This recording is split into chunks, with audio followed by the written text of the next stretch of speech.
కావాల్సింది short cuts అని. అంటే షార్ట్ కట్స్ అంటే మనం సపరేట్ క్రియేట్ చేస్తారంటే ఒక్కొక్క మెథడ్లో యూజ్ చేస్తూ ఉంటారు. ఫర్ ఎగ్జాంపుల్ మీకు ఉన్నటువంటి 200 మార్క్స్ ఒక పేపర్ ఇచ్చారు ఎగ్జామ్ పాయింట్ ఆఫ్ వ్యూ, దాన్ని 120 మినిట్స్ మీరు సాల్వ్ చేయాల్సి ఉంటుంది. అంటే 120 మినిట్స్లో మీరు ఒక ప్రాబ్లమ్ని సాల్వ్ చేయాలి అంటే ప్రతి 36 సెకండ్లకి ఒక క్వశ్చన్ మీరు క్లియర్ చేయాల్సి ఉంటుంది. అంటే 36 సెకండ్స్ మీరు ఒక క్వశ్చన్ని చదవడం, దాన్ని అర్థం చేసుకోవడం, మళ్ళీ దీన్ని ఆన్లైన్లో కానీ ఆఫ్లైన్లో కానీ ఒక రౌండ్ చేయడం అంటే పాసిబుల్ అవుతుందా అంటే గవర్నమెంట్ పాసిబుల్ అవుతుందని ఇచ్చాడంటే దానికి ఏదో ఒక షార్ట్ కట్ ఉండే ఉంటుంది కదా. అంటే అలాంటి ఉన్నట్టు అంటే మనం ఇప్పుడు ఎగ్జామ్ పాయింట్ ఆఫ్ స్కోర్ చేయాలంటే ఫస్ట్ షార్ట్ కట్స్ తెలుసుకోవాలి. షార్ట్ కట్స్ ఎలా చేయగలం, అసలు మీకు exam point of A topics ఇస్తాడు ఫస్ట్ అది తెలుసుకోవాలి మనం.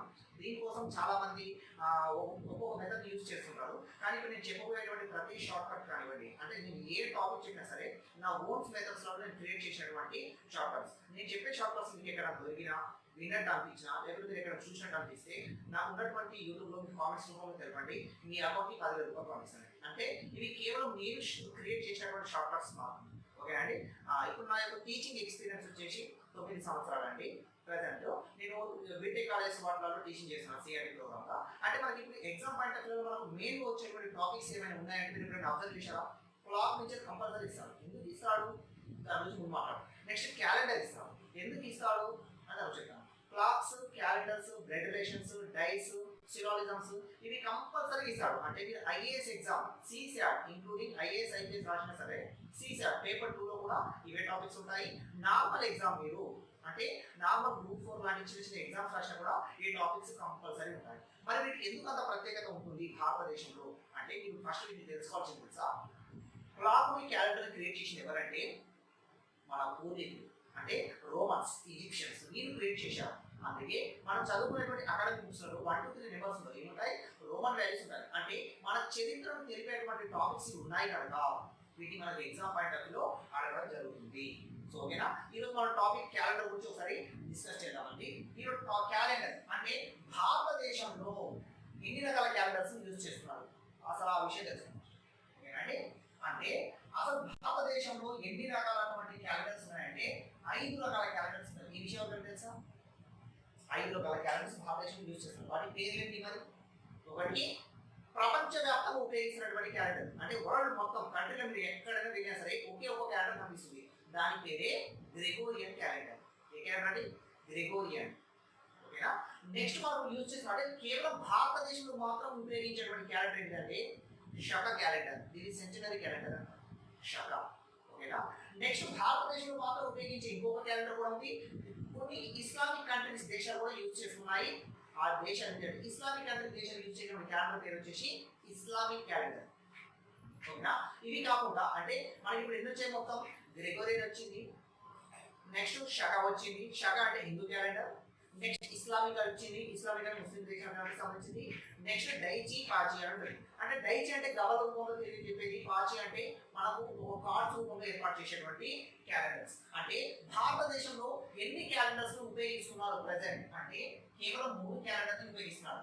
మిగతా 2 క్యాలెండర్ని భారతదేశం తిరస్కరించింది. ఎందుకంటే డైచి, పాచి అనేది అంటే కార్డ్స్ రూపంలో ఉన్నది, గవల రూపంలో ఉన్నది, ఇది జూదం పరంగా ఉంది కనుక భారతదేశం దీన్ని తిరస్కరించింది. ఇప్పుడు మొత్తం ఎన్ని అమల్లో ఉన్నాయి?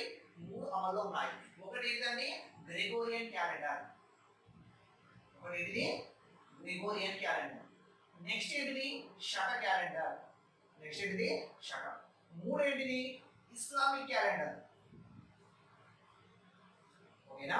ఇప్పుడు ఈ 3 క్యాలెండర్ భారతదేశం అంటే గ్రెగోరియన్ క్యాలెండర్ ప్రపంచం మొత్తం ఉపయోగిస్తుంది. దీనికి ఇంకో పేరుంది బ్రిటిష్ క్యాలెండర్. శక క్యాలెండర్ దీనికి ఇంకొక పేరుంది హిందూ క్యాలెండర్. నెక్స్ట్ ఇస్లామిక్ పేరు, ఇస్లామిక్ అంటే ముస్లిం సంబంధించింది. ఓకేనండి.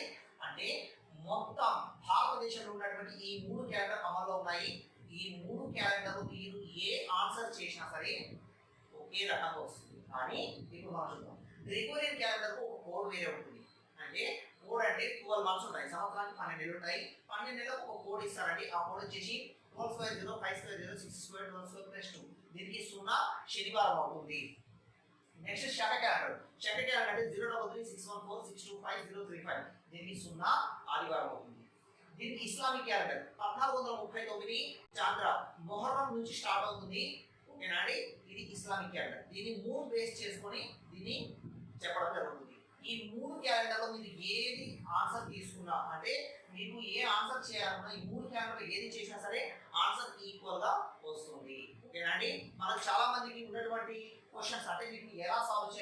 ఎగ్జామ్ పాయింట్ లో ఒకసారి మనం చూసుకుందాం. ఓకేనా అండి? సో ఇప్పుడు క్యాలెండర్ గురించి ఎక్స్ప్రెషన్ తెలుసుకుందాం.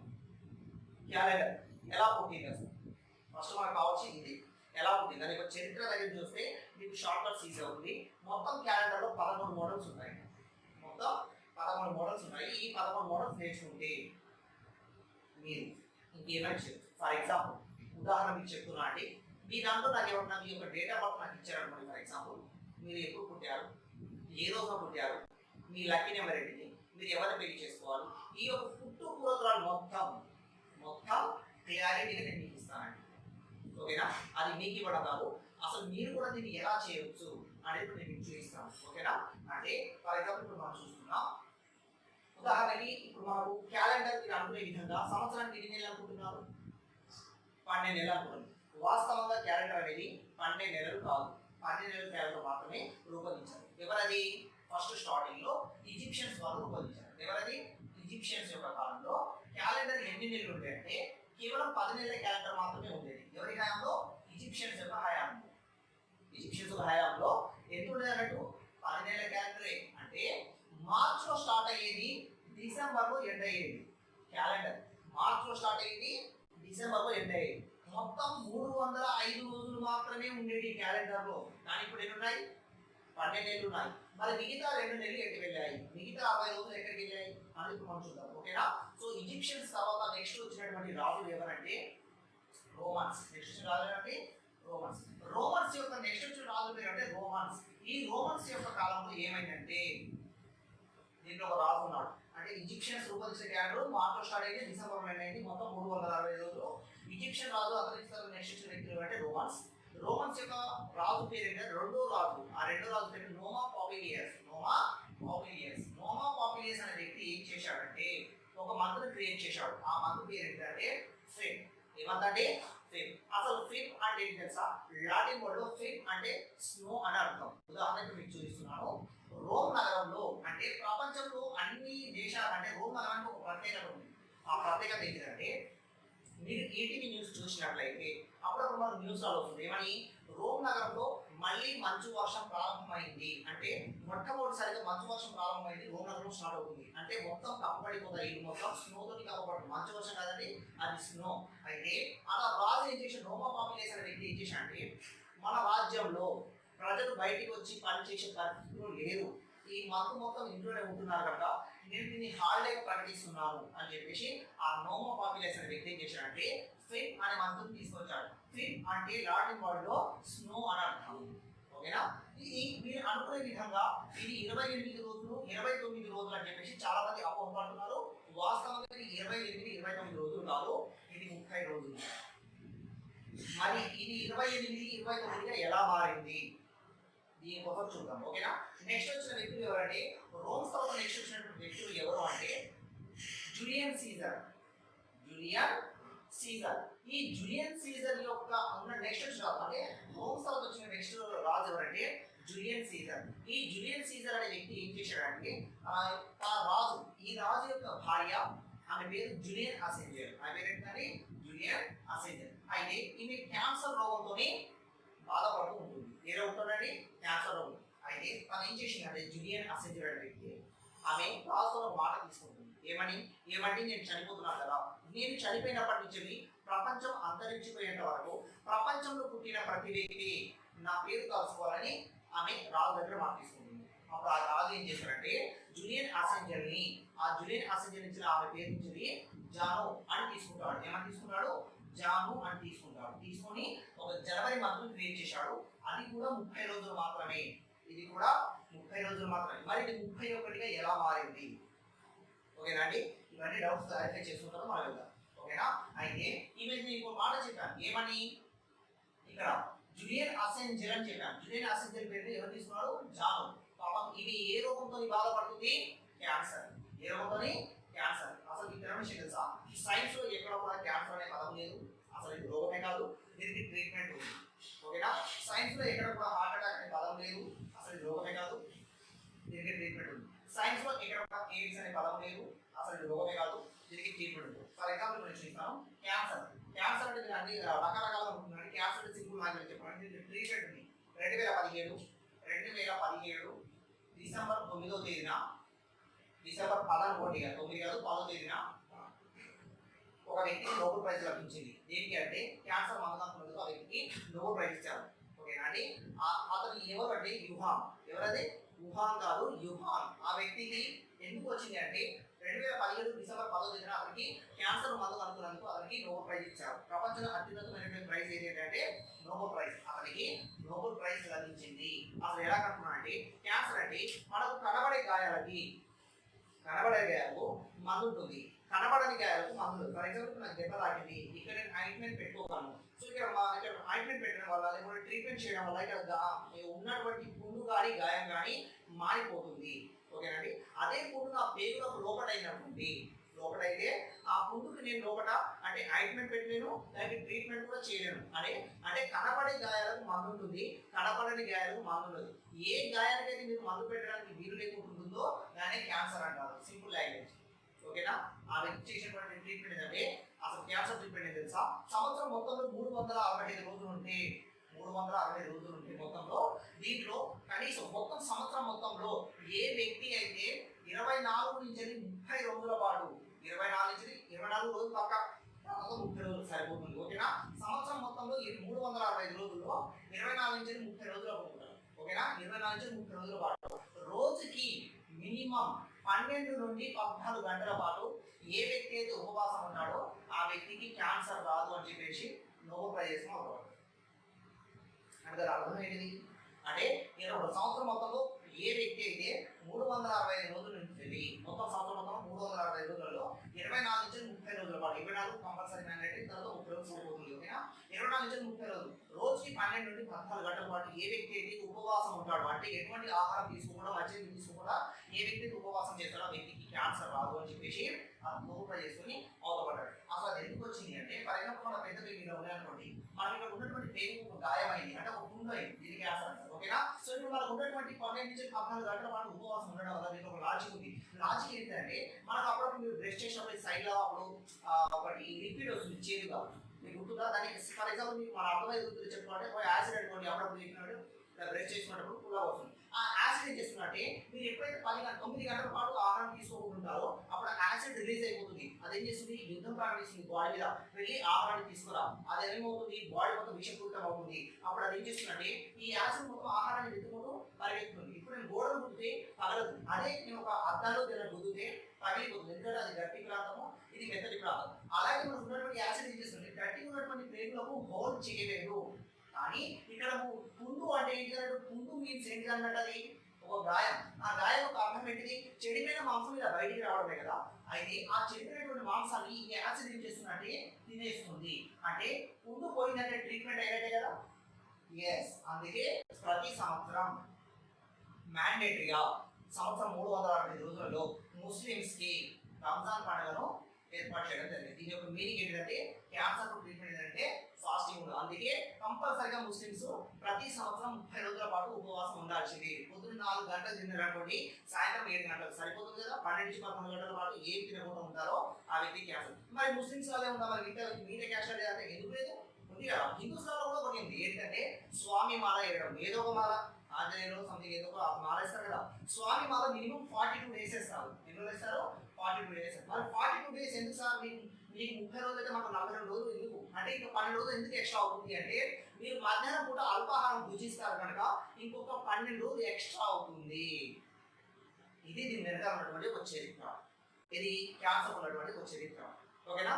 దీని నుంచి పక్కన వెళ్దాం, కొంచెం పెద్ద టాపిక్ ఇది, కొంచెం ముందుకు వెళ్దాం. ఓకేనా. ఏంటంటే ఇప్పుడు మనకు కావాల్సింది ఏంటి? జూలియస్ అసెంజర్ పేరు మీద జాన్ క్రియేట్ చేశాడు. అంటే నేను అనుకున్న విధంగా ఏంటి అన్నట్టు ఫిబ్రవరి 28 లేదా 29 రోజులు మాత్రమే ఉండాలి. కానీ ఇక్కడ ఎన్ని రోజులు ఉంది? 30 రోజులు ఉంది. అసలు ఎందుకు ఉంది? జనవరి నీ లెక్క ప్రకారం ఎన్ని రోజులు ఉండాలి? 31 ఉండాలి. కానీ ఇక్కడ ఎన్ని ఉన్నాయి? 30 ఉన్నాయి. మరి 31 ఎలా మారింది?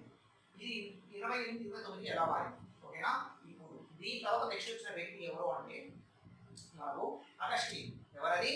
అగస్టిన్. ఆ అగస్టిన్ అనే వ్యక్తి ఏం చేశాడంటే ఓకేనా, అగస్టిన్ అనే వ్యక్తి ఏం చేశాడంటే మనకు లీప్ ఇయర్ అంటే Saka calendar, Islamic calendar, Gregorian calendar మూడు మెర్జ్ అయ్యే విధంగా ఒక టెక్నిక్ అంటే ఒక ప్లాన్ ఉపయోగించాడు. అతను ఉపయోగించినటువంటి ప్లాన్ బేస్ చేసుకుని వచ్చిందే లీప్ ఇయర్. అప్పుడు ఏమైంది? జనవరి 1 తీసుకెళ్ళాడు, నెక్స్ట్ ఫిబ్రవరి 2 తీసుకెళ్ళాం. అప్పుడు ఏమైంది, ఇది 30 రోజులు, ఇది 30 రోజులు, ఇది కూడా 30 రోజులే. అప్పుడు మనం దీన్ని 28 చేయాలి, దీన్ని 31 చేయాలి, దీన్ని 31 చేయాలి. మనం చేయడం కాదు, వాళ్ళు చెప్పింది మనం ఎలా చేస్తాం కూర్చుంటాం. ఓకేనా? అలా మన క్యాలెండర్ ఎన్ని నెలలుగా రూపొందించింది, 365 రోజులుగా రూపాంతరం చెందింది. ఇది దీని వెనకాల చిన్న చరిత్ర, ఇక చాలా పెద్ద ఉన్నది ఎక్స్ప్రెషన్ చేస్తుంది కదా. ఓకేనా? సో ఇప్పుడు మనం దీని దగ్గరకు పోతాం. ఏంటిది, ఇక్కడ నుంచి మనకు ఇప్పుడు క్యాలెండర్ క్రియేట్ చేసిన తర్వాతకి మనకు కావాల్సింది ఏంటంటే అసలు వీటిని మార్చింది ఎవరు, ఎందుకు మార్చారు, దేనికోసం. ఓకేనా? ఇది చూద్దాం ఫస్ట్. ఇప్పుడు మనం దేని గురించి మాట్లాడితే గ్రెగోరియన్ క్యాలెండర్ గురించి మాట్లాడుతున్నాం. ఏ క్యాలెండర్ అనేది, Gregorian calendar. Gregorian calendar. Gregorian calendar పుట్టింది ఎప్పుడు, దీంతో చరిత్ర ఉంటుంది కదా. దీని ఇంకొక పేరుని బ్రిటిష్ క్యాలెండర్. బ్రిటిష్ క్యాలెండర్ ఎందుకు అంటున్నారు సార్ దీన్ని, ప్రపంచం మొత్తం ఉపయోగిస్తున్నటువంటి క్యాలెండర్ ఏదంటే గ్రెగోరియన్. ఉదాహరణ చూపించాలా, మీ ఇంట్లో ఉన్నటువంటి క్యాలెండర్ కూడా గ్రెగోరియన్ క్యాలెండర్, మీ మొబైల్లో ఉన్నటువంటి క్యాలెండర్ కూడా గ్రెగోరియన్ క్యాలెండర్. అందుకే మన పూజారులు అంటే ఫర్ ఎగ్జాంపుల్ ఇప్పుడు మనం చూపిస్తాను, డిసెంబర్ 31 కానీ జనవరి 1 కానీ మన హిందూ సాంప్రదాయం ప్రకారం కొత్త సంవత్సరం కాదు. అది ఏ సంవత్సరం, బ్రిటిష్. ఇది అంటే బ్రిటిష్ లెక్కల ప్రకారం వాళ్ళు డిసెంబర్ 31 ఫస్ట్ చేసుకుంటారు. అంతే తప్ప హిందూస్ ఎవరు కూడా దాన్ని కొత్త సంవత్సరంగా పరిగణించారు. అలాగే ముస్లిమ్స్ ఎవరు కూడా జనవరి ఫస్ట్ ని కొత్త సంవత్సరంగా లెక్కలోకి తీసుకోరు. ఓకేనా? ఇది బ్రిటిష్ క్యాలెండర్ ప్రపంచం మొత్తం ఉపయోగిస్తుంది. మన దరిద్రానికి దీన్ని మనం కూడా ఉపయోగిస్తున్నాం. ఓకేనా? నెక్స్ట్ దీన్ని పుట్టింది ఎప్పుడు, అసలు ఇది ఎవరు క్రియేట్ చేశారు, ఎవరు క్రియేట్ చేశారు. ఇది పుట్టింది ఎప్పుడు అంటే 01/01/01 ఏ రోజు పుట్టింది అంటే సోమవారం రోజు పుట్టింది. ఏ రోజు పుట్టింది, సోమవారం, మండే రోజు పుట్టింది. ఉదాహరణ గురించి చూపనా అంటే 01/01/01 అంటే 01 అంటే తేదీ, 01 అంటే నెల, 01 అంటే సంవత్సరం. ఆ వ్యక్తి ఎలా రూపొందించాడు, అతను ఏమనుకోలేదు. ఫస్ట్ ఎగ్జాంపుల్ 01/01/01 అని స్టార్ట్ చేశాడు. అలా స్టార్ట్ చేసి ప్రపంచం అంతరించిపోయేంత వరకు ఎలా చేయొచ్చు, ఎలా కనుక్కోవచ్చు అని రూపొందించినటువంటి ఒక మెజర్మెంటే క్యాలెండర్. ఓకేనా? ఇది ఎప్పుడు పుట్టింది, సోమవారం పుట్టింది. పుట్టింది ఎప్పుడు, సోమవారం. కానీ స్టార్ట్ చేసింది ఎప్పుడు తెలుసా, శనివారం. అదేంటిది, పుట్టింది మరి సోమవారం అయితే శనివారం ఎందుకు స్టార్ట్ చేసిండు, అదే కదా లాజిక్. దీంట్లో కొంచెం ముందుకు వెళ్ళి చెప్పుకోండి. ఓకేనా? ఇది పుట్టింది మాత్రం సోమవారం. ఇది 2016 మన జరిగినటువంటి ఎస్ఐ కానిస్టేబుల్ ఎగ్జామ్లలో ప్రీవియస్ అడిగినటువంటి క్వశ్చన్ ఒకటి. ఏమని, గ్రెగోరియన్ క్యాలెండర్ పుట్టింది ఎప్పుడు, సోమవారం. కానీ వీళ్ళు చిన్న లాజిక్ మర్చిపోయారు. పుట్టింది మాత్రం సోమవారం, స్టార్ట్ చేసింది మాత్రం శనివారం. పుట్టింది మాత్రం సోమవారం, స్టార్ట్ చేసింది కూడా శనివారం. చాలా మంది శనివారం చూస్ చేసుకున్నారు. ఎందుకంటే 12/0, 5/0, 6/2, 2 సున్నా శనివారం స్టార్ట్ అవుతుంది కదా, అలా అని చెప్పేసి వాళ్ళు శనివారం తీసుకున్నారు. కానీ వాస్తవం ఆన్సర్ ఏంటంటే సోమవారం. ఎందుకంటే పుట్టింది సోమవారం అంటే స్టార్ట్ చేసింది శనివారం. ఓకేనా? ఇది బాగా పెట్టడం. అయితే గ్రెగోరియన్ క్యాలెండర్ ప్రతి మనకు ఈ పాయింట్స్ దొరుకుతాయి. నెక్స్ట్ మనకు కావాల్సింది ఏంటంటే శక క్యాలెండర్. ఏ క్యాలెండర్, శక. దీనికి ఇంకో పేరు ఉంది హిందూ క్యాలెండర్. ఏ క్యాలెండర్, హిందూ క్యాలెండర్. దీనికి ఇంకో పేరు ఏంటంటే హిందూ క్యాలెండర్. హిందూ క్యాలెండర్ అంటే ఎందుకు అంటారు అంటే ఇప్పుడు నేను చూపిస్తాను. మనకు ఉన్నటువంటి హిందూ క్యాలెండర్ ని మనకు కొత్త సంవత్సరంలో పరిగణించడం జరుగుతుంది. అది ఎప్పటి నుంచి పరిగణిస్తారు అంటే అది ఉగాది పండుగ నుంచి తీసుకుంటారు. ఏ పండుగ, ఉగాది. ఏ పండుగ నుంచి, ఉగాది నుంచి మన కొత్త సంవత్సరం స్టార్ట్ అవుతుంది. ఏది, హిందూ క్యాలెండర్ ఎప్పుడు స్టార్ట్ అవుతుంది అంటే ఉగాది నుంచి స్టార్ట్ అవుతుంది. ఆ ఉగాది అంటే డేట్ ఒకటి ఉండాలి. డేట్ ఉండాలి కదా, అది ఎప్పుడు అంటే 22వ తారీఖు 3వ నెల 78 అంటే క్రీస్తు శకం BC. అంతే కదా, బిఫోర్ క్రీస్తు. ఎప్పుడు అది 22/3/78 BC.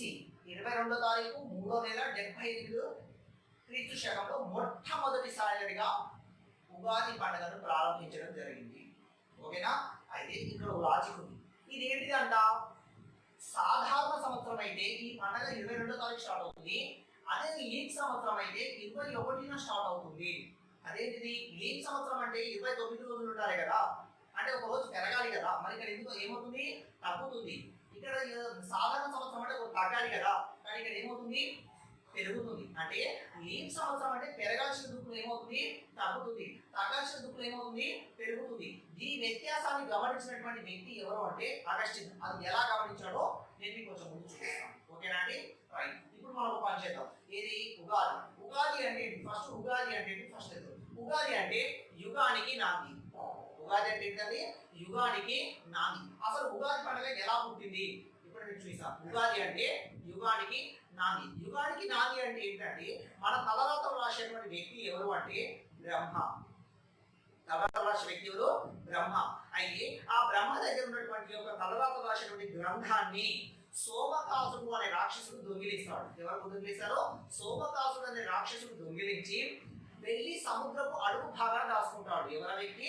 సోమకాసుడు అనే రాక్షసుడు బ్రహ్మ దగ్గర ఉన్నటువంటి ఆ యొక్క గ్రంథాన్ని దొంగిలించి సముద్రపు అడుగు భాగాన దాచుకుంటాడు. అయితే ఆ సోమకాసుడు అనే రాక్షసుడు చాలా పవర్ఫుల్. ఇతన్ని సంహరించే అంటే ఇతను చంపేటువంటి ఒక కెపాబుల్ ఉన్నటువంటి వ్యక్తి ఎవరు అంటే ఒకే ఒక వ్యక్తి. ఎవరది అంటే మనకు ఉన్నటువంటి విష్ణుమూర్తి. అతను ఏం చేస్తాడంటే మత్స్య రూపంలో, ఏ రూపంలో వెళ్తాడు? మత్స్య రూపం అంటే చేప రూపంలో వెళ్ళి అక్కడ ఉన్నటువంటి సోమకాసుని రాక్షసుని సంహరించి ఆ గ్రంథాన్ని తీసుకొచ్చి మళ్ళీ బ్రహ్మకు ఇచ్చేటువంటి రోజున ఏమంటారంటే శ్రావణ పంచాంగం చేయిస్తున్నాం అంటారు. ఓకేనా అండి? అందుకే ఉగాది. ఉగాది అంటే యుగానికి నాంది పలుకుతుంది అనగా ఆ రోజు మాత్రమే మనం జాతకాలు చూసుకోవడం కానీ లేదా పంచాంగ శ్రవణం చేయించడం కానీ లేకపోతే మన కొత్త సంవత్సరాన్ని ప్రారంభించడం అక్కడ నుండి జరుగుతుంది. ఓకేనా? ఇది పుట్టింది ఎప్పుడు? 22వ తారీఖు. మొట్టమొదటిసారి పుట్టింది ఎప్పుడు? 22వ తారీఖు. లీప్ సంవత్సరం అయితే 21, సాధారణ సంవత్సరం అయితే 22. ఓకేనా? పుట్టింది ఎప్పుడు? 3వ నెల. మార్చ్ అంటే 3 కదా. ఫస్ట్ స్టార్టింగ్ ఏముండే? మార్చ్ లో స్టార్ట్ అయ్యేది, డిసెంబర్ లో ఎండ్ అయ్యేది, అంతే కదా. అయితే దీన్ని సెట్ చేసిన వ్యక్తి ఎవరు? అగస్టిన్. ఆ అగస్టిన్ వ్యక్తి ఏం చేశాడు? జనవరి 1 తీసుకొచ్చాడు, ఫిబ్రవరి 2 తీసుకొచ్చాడు. అప్పుడు మార్చ్ అనేది 3వ నెలగా రూపాంతరం చెందింది. అందుకే మార్చ్ నెల. ఉగాది మొట్టమొదటిసారిగా పుట్టింది ఎప్పుడు అంటే భారతదేశంలో 22వ తారీఖున మార్చి నెలలో ఉగాది పండుగను ప్రారంభించడం జరిగింది. అందుకే ఉగాది మనకి ఎప్పుడు మార్చిలోనే వస్తుంది. ఓకేనా? దీని తర్వాత ఏంటంటే 78 అంటే మనకు ఉన్నటువంటి బ్రిటిష్ క్యాలెండర్ పుట్టినటువంటి 78 సంవత్సరాల తర్వాత మన యొక్క శక క్యాలెండర్ పుట్టడం జరిగింది. ఓకేనా అండి? ఇంతవరకు అయితే క్లోజ్ కదా. రైట్. నెక్స్ట్ దీని తర్వాత మనం చేయాల్సింది ఏంటంటే ఉగాది తర్వాత ఇస్లామిక్ క్యాలెండర్. ఏ క్యాలెండర్ అండి? Islamic calendar. ఇస్లామిక్ క్యాలెండర్ పుట్టింది ఎప్పుడు? ఓకేనా? ఇస్లామిక్ క్యాలెండర్ పుట్టింది ఎప్పుడు అంటే 1439 చాంద్ర అంటే నెలవంక, మొహర్రం. ఎప్పటి నుంచి? మొహర్రం నుంచి ఇది స్టార్ట్ అవుతుంది. అంటే నెలవంకను బేస్ చేసుకొని ఈ యొక్క క్యాలెండర్ రూపొందించడం జరిగింది. ఏది? 1439 చాంద్ర అంటే నెలవంక ఆధారం. ఎప్పటి నుంచి ఏ రోజు స్టార్ట్ అవుతుంది? మొహర్రం నుంచి స్టార్ట్ అవుతుంది. ఓకేనా? ఇందులో ఇప్పుడు మీరు ఆన్సర్ ఇందులో చేసినా, గ్రెగోరియన్లో చేసినా, లేదంటే షరల్ వచ్చేసినా, లేదంటే ఇస్లామిక్ క్యాలెండర్ వచ్చేసినా, మీరు ఎందులో చేసినా సరే ఆన్సర్ వచ్చేస్తుంది. ఓకేనా అండి? దీని తర్వాత మనకు కావాల్సింది కొన్ని ముందుకెళ్దాం. ఏంటిది అంటే మనకు ఉన్నటువంటి ఆదివారం. ఏది? ఇప్పుడు మీరు ఈ గ్రెగోరియన్ క్యాలెండర్ తీసుకున్నా సరే ఎప్పుడు స్టార్ట్ అవుతుందంటే 0 ఆదివారం నుంచి స్టార్ట్, 0 శనివారం అని ఇట్లా కౌంట్ చేస్తారు. ఓకేనా? అయితే ఇది పుట్టి స్టార్ట్ చేసింది ఎప్పుడు ఇది అంటే ఏ రోజు? శనివారం. ఇది ఎవరు? 0 శనివారం. మరి ఇది 22వ తారీఖు 3వ నెల 78 అంటే ఏమవుతుంది తెలుసా? ఇది ఆదివారం అవుతుంది. ఆ రోజు ఏ వారం అవుతుంది? ఆదివారం అవుతుంది. అంటే హిందూ సాంప్రదాయంలో ముఖ్యమైనటువంటి రోజు ఏంటిది? మంచి రోజు అంటే ఆదివారం అని అర్థం. ఏ వారం అని అర్థం? ఆదివారం మంచి రోజు అని అర్థం. బ్రిటిష్ క్యాలెండర్ ప్రకారం ఏ రోజు మంచిదని అర్థం? సోమవారం లేదా శనివారం మంచిదని అర్థం. ఓకేనా? మరి ముస్లిమ్స్ ప్రకారం ఏ రోజు అని అర్థం? 1439 మొహర్రం అంటే చాంద్రాదటి ఎలా లెక్క కడతారు సార్ అంటే శుక్రవారం రోజున, ఫ్రైడే. అందుకే ప్రతి శుక్రవారం రోజున మసీద్ కి అందరూ కంపల్సరీగా అటెండ్ అవ్వడం జరుగుతుంది. అదొక ఫెస్టివల్ మాదిరిగా ఏర్పాటు చేయడం జరుగుతుంది. ఓకేనా? మరి మీరు హిందూ సాంప్రదాయం ప్రకారం మీరు ఒక ఫెస్టివల్ మాదిరి ఏర్పాటు చేయాలి అంటే 22వ తారీఖు ఏమవుతుందంటే ఆదివారం అవుతుంది. అంటే అందుకే దాని కోడ్ ఏంటంటే 033614625 దానికి 0 ఆదివారం అవుతుంది. ఓకేనా? అంటే హిందూ సాంప్రదాయం గురించి ఏ రోజు? ఆదివారం రోజు. అంటే అసలు ఆదివారం రోజు మీరు ఉన్నటువంటి మంచి రోజును వదిలిపెట్టి మీరు ఏదేదో కౌంట్ చేస్తూ ఉంటారు. వాస్తవం చెప్పాలంటే హిందూ సాంప్రదాయం పుట్టింది ఆదివారం రోజున. ఓకేనా? మీ మంచి రోజు ఏమైనా ఉంది అంటే ఆదివారం రోజు మాత్రమే ఉంది. అయితే అసలు ఆదివారం ఎందుకు వచ్చింది? మరి ముందు మీరు చెప్పారు కదా క్యాలెండర్ లో స్టార్టింగ్ శనివారం నుంచి స్టార్ట్ అవుతుందని. ఇప్పుడు మీరు చూసారా మనకు ఉన్నటువంటి బ్రిటిష్ క్యాలెండర్ అంటే మన ఇండియాలో ఉన్నటువంటి క్యాలెండర్ కానివ్వండి, లేకపోతే మొబైల్ ఉన్న క్యాలెండర్ అనేది శనివారం లేదా సోమవారం నుంచి స్టార్ట్ అవుతుంది. శనివారం స్టార్ట్ అవుతుంది. మరి మంచి రోజు హాలిడే అనేది ఆదివారం హాలిడే అంటారు. సో వాస్తవంగా ఆదివారం మనకు ఉన్నటువంటి క్యాలెండర్ లో ఆదివారం హాలిడే లేదు. ఈ విషయం తెలుసా మీకు? 1888లో 1888లో 1882లో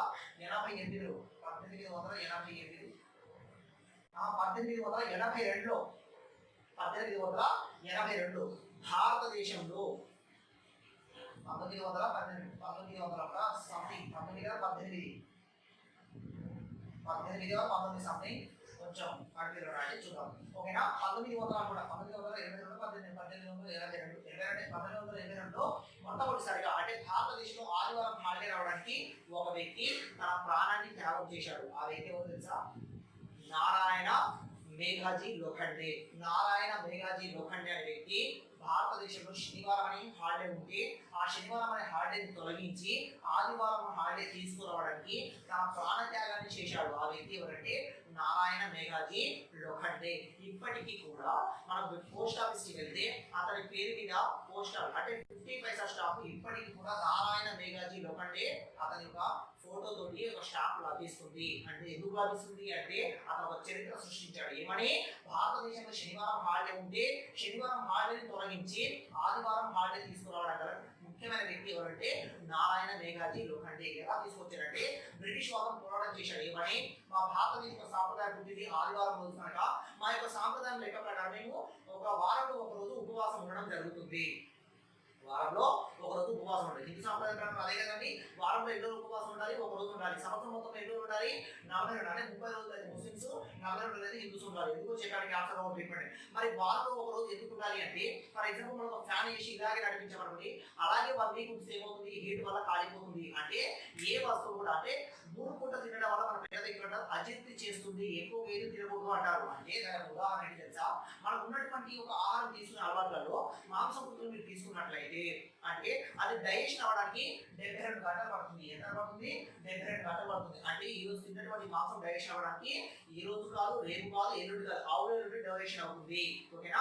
మీరు తీసుకున్నటువంటి ఆహారంలో ఏమైనా విషపూరితమైనటువంటి బ్యాక్టీరియా ఫర్ ఎగ్జాంపుల్ ఏంటంటే మనకి ఇక్కడ ఉన్నటువంటి ఏ జంతువులు అయితే బ్లడ్ క్లాట్ అవుతుందో అంటే రక్తం సరిగ్గా బయటికి ప్రసరణ కాకుండా ఏ జంతువులు అయితే మీరు చెప్తారో ఎక్కడైతే ఆ జంతువు లోపల ఆ బ్లడ్ అంటే అలాగే ఆవిరైపోతుంది అంటే అలాగే ఆగిపోతుందో ఎక్కడైతే ఆ చనిపోయినటువంటి రక్తం ఉంటుందో అక్కడ బ్యాక్టీరియా ఫామ్ అవుతుంది. అక్కడ ఏమవుతుంది?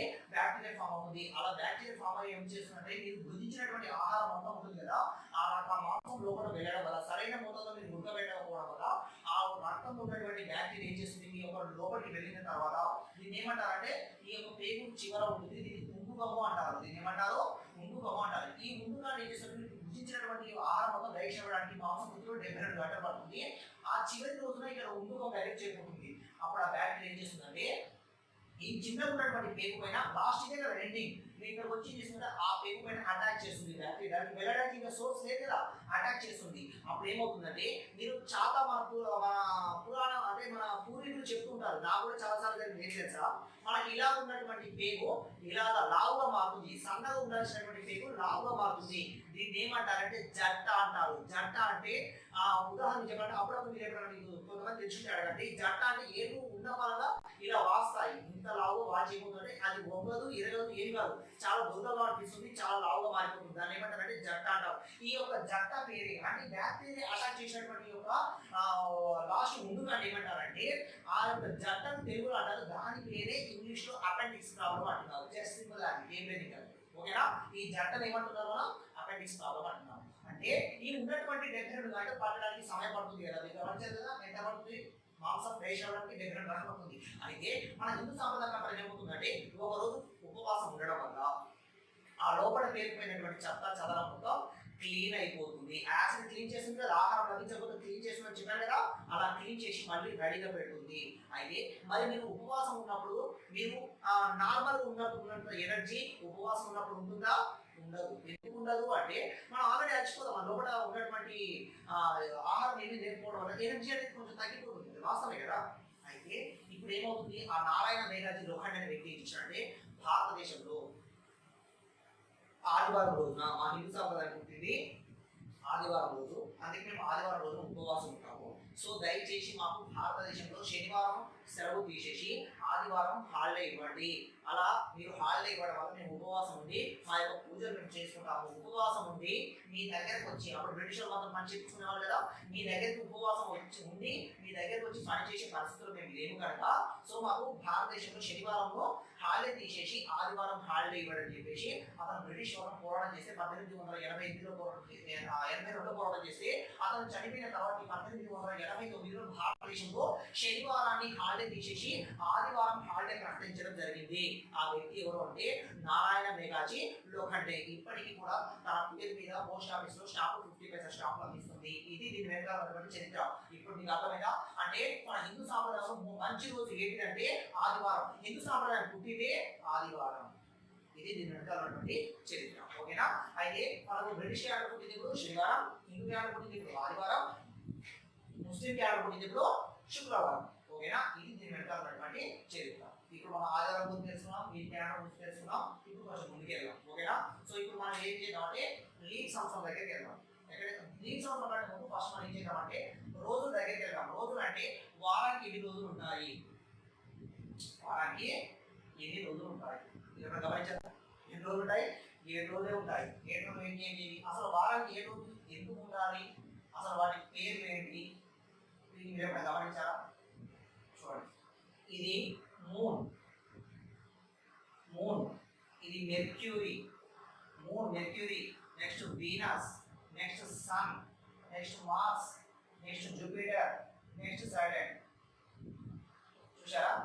అంటే దీని అర్థం ఏంటి? Moon, Mercury, Venus, sun, Mars, Jupiter, Saturn. మనకు ఉన్నటువంటి పూర్వీకులు గుర్తించినటువంటి గ్రహాలే 7 గ్రహాలు. మరి మన సైంటిస్ట్ ఏది గుర్తించారు? 9 గ్రహాలు గుర్తించారు. ఒక దాని పేరు ఏంటిది? ప్లూటో. ఒక దాని పేరు ఏంటంటే ప్లూటో. ఒక దాని పేరు ప్లూటో. ఇంకో దాని పేరు ఏంటంటే నెప్ట్యూన్. ఓకేనా? Pluto and Neptune. దీంట్లో ఏది తీసేశారు? ప్లూటో తీసేశారు. మన పూర్వీకులు గుర్తించిన గ్రహాలు 7 గ్రహాలు. కానీ మన సైంటిస్ట్ ఏది గుర్తించారో 2 ఎక్స్ట్రా గుర్తించారు. అవేంటి? ప్లూటో ఒకటి, నెప్ట్యూన్ ఒకటి. మరి ప్లూటో, నెప్ట్యూన్ లో ఏది తీసేశారు? ప్లూటో తీసేశారు. ఎందుకు తీసేశారంటే గ్రహాలకు ఉండాల్సినటువంటి లక్ష్యం ఏంటి తెలుసా? ఏ గ్రహమైనా సరే తన చుట్టూ తాను తిరుగుతూ సూర్యుని చుట్టూ తిరగాలి. కానీ ఈ గ్రహం ఏం చేస్తుందంట? అడ్డది తిరుగుతుందంట. అంటే దీనికి ఒక గ్రహానికి ఉండాల్సిన లక్ష్యం లేదని చెప్పేసి దీన్ని తిరస్కరించడం జరిగింది. నెక్స్ట్ దీనికి ఇంకొక లక్ష్యం ఏంటి కదా? దీనికి బ్లింకింగ్ సిస్టమ్ ఉందా? దీనికి ప్లూటోకి. అంటే బ్లింకింగ్ సిస్టమ్ ఉంటే నక్షత్రం అంటారు, దీనికి గ్రహం అనరు అని చెప్పేసి దీన్ని కూడా తీసేయడం జరిగింది. అంటే ఇప్పుడు మనకి ఎన్ని ఉన్నాయి? మొత్తం 8 ఉన్నాయి. కానీ మన పూర్వీకులు గుర్తించినవి 7 మాత్రమే. Moon, Mercury, Venus, sun, Mars, Jupiter, Saturn. అది సోమ, శుక్ర, ఆది, సోమ ఉన్నాయి కదా. సోమవారం నుంచి ఆదివారం వరకు ఏవైతే ఉన్నాయో ఇవి 7 మాత్రమే. మరి మీరు చిన్న లాజిక్ గమనించారా? కొన్ని వేల కోట్ల రూపాయలు ఖర్చు పెట్టి ఆకాశం మీదకి, సూర్యుడి మీదకి, చంద్రుడి మీదకి ఎక్కడెక్కడికో రాకెట్ పంపించి ఇన్ని వేల కోట్ల రూపాయలు వాళ్ళు ఖర్చు చేసి ఏదో ప్రయోగాలు చేస్తున్నారు. అంటే మీరు ఎప్పుడన్నా ప్రశ్నించారా? నాసాలు కానివ్వండి, గవర్నమెంట్ కానివ్వండి, ఎప్పుడైనా మీరు ప్రశ్నించారా? ఏమని? మీరు ఇన్ని వేల కోట్ల రూపాయలు ఖర్చు పెట్టి మీరు పైకి రాకెట్స్ పంపిస్తున్నారు, చంద్రుడి మీదకి, సూర్యుడి మీదకి పంపిస్తున్నారు. దానివల్ల మానవాళికి ఉపయోగం ఏమిటి? కొన్ని వేల కోట్ల రూపాయలు. ఒకవేళ అది ఫెయిల్ అయినట్లయితే కొన్ని వేల కోట్ల రూపాయలు నష్టపోతూ ఉంది. అది పేదలకు పంచవచ్చు కదా, ఇక్కడ ఉన్న వాళ్ళకి ఏర్పాటు చేయొచ్చు కదా. ఎప్పుడైనా ప్రశ్నించారా? ప్రశ్నించారు. ఎందుకంటే మన ఆహారం నేర్చుకోవడం ప్రశ్నించారు. ఓకేనా? అంటే ఇలా వేల కోట్ల రూపాయలు మనం ఖర్చు పెట్టి సూర్యుడి మీదకి, చంద్రుడి మీదకి, గ్రహాలు అంటే రాకెట్స్ పంపించడం ముఖ్య కారణం ఏమో తెలుసా? కేవలం స్టీఫెన్ హాకింగ్. ఎవరది? Stephen Hawking. మనం ఏం చేశాడు? స్టీఫెన్ హాకింగ్ ఎవరు తెలుసా? పాలపుంత గ్యాలక్సీ, గ్రహాల నుంచి, నక్షత్రాల నుంచి అంచనా వేసినటువంటి ప్రపంచంలో ఏకైక వ్యక్తి ఎవరంటే స్టీఫెన్ హాకింగ్. ఎవరది? Stephen Hawking. స్టీఫెన్ హాకింగ్ చెప్పినటువంటి అంచనా ఏంటి తెలుసా? మనకు ఉన్నటువంటి ఒక గ్యాలక్సీ అంటే పాలపుంత. ఏంటది? గ్యాలక్సీ పాలపుంత. ఒక పాలపుంతలో ఒక కోటి, సుమారు అప్రాక్సిమేట్లీ 1,75,00,000 సంథింగ్, అప్రాక్సిమేట్లీ 1,75,00,000 గ్రహాలు, 1,75,00,000 గ్రహాలు మొత్తం ఉంటాయని చెప్పేసి ఆయన ఇచ్చినటువంటి ఒక అంచనా మాత్రం. ఒక పాలపుంతలో 1,75,00,000 గ్రహాలు ఉంటాయి. ఇలాంటి గ్యాలక్సీలు మొత్తం విశ్వం మొత్తంలో 1,25,000 గ్యాలక్సీలు ఉన్నాయి. 1,25,000 గ్యాలక్సీలు ఉన్నాయి. ఒక గ్యాలక్సీలో 1,75,00,000 గ్రహాలు ఉంటాయి.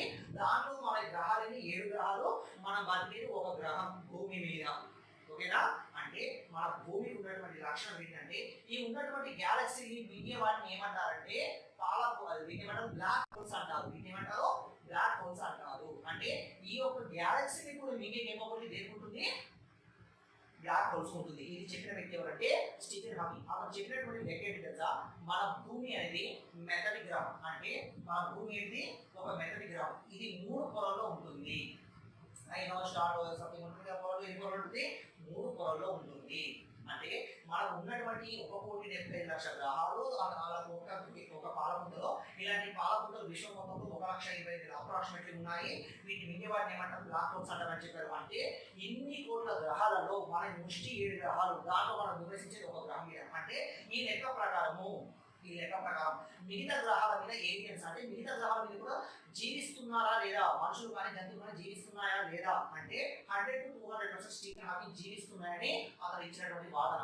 దాన్ని బేస్ చేసుకుని మనకు 2012 కానివ్వండి, అంటే ప్రపంచ వినాశనం కానివ్వండి, లేకుంటే మనకు జరిగినటువంటి అవతార్ మూవీ, అంటే స్టీఫెన్ హాకింగ్ ఇచ్చినటువంటి ఒక స్టేట్మెంట్ బేస్ చేసుకుని, అంటే మిగతా గ్రహాల మీద జనాలు నివసిస్తున్నారు అని బేస్ చేసుకుని మనకి ఇచ్చినటువంటి స్టీఫెన్ హాకింగ్ ఇచ్చిన స్టేట్మెంట్ బేస్ చేసుకుని జేమ్స్ కెమెరాన్ ఆధ్వర్యంలో వచ్చినటువంటి అద్భుతమైనటువంటి మూవీ ఏదైనా ఉంది అంటే అవతార్. 2002 దాన్ని రూపాంతరం చెందింది. అవతార్ మూవీ అనేది మనకు కళ్ళకు కట్టినట్టు చూపించారు. ఎందుకు అంటే మన యొక్క మానవాళి, మనకు ఉన్నటువంటి భూమి లోపల మనకు లావా ఎక్కువ ఉంది. ఏముంటుందండి, లావా ఉంటుంది. ఈ లావా ఆల్రెడీ స్ప్రెడ్ అవుతూ బయటికి వస్తుంది, చిన్న చిన్న హోల్స్ వల్ల బయటికి వస్తుంది. కానీ ఈ లావా మొత్తం బయటికి రావడానికి, అంటే ఆల్రెడీ దీన్ని ఏమంటారు, గ్రీన్ హౌస్ గ్యాసెస్ సంథింగ్ అంటారు, గ్రీన్ హౌస్ గ్యాసెస్ ఎఫెక్ట్స్ అంటారు కదా. అంటే భూమి వేడెక్కడం చూసా, భూమి వేడెక్కడం అంటే పైన ఉన్నటువంటి చల్లదనం, అంటే లేకపోవడం వల్ల లోపల ఉన్నటువంటి లావా బయటికి వచ్చేస్తుంది. దీన్ని గ్రీన్ హౌస్ గ్యాసెస్ అంటారు. అంటే భూమి వేడెక్కడం, ఫర్ ఎగ్జాంపుల్ భూమి వేడెక్కడం,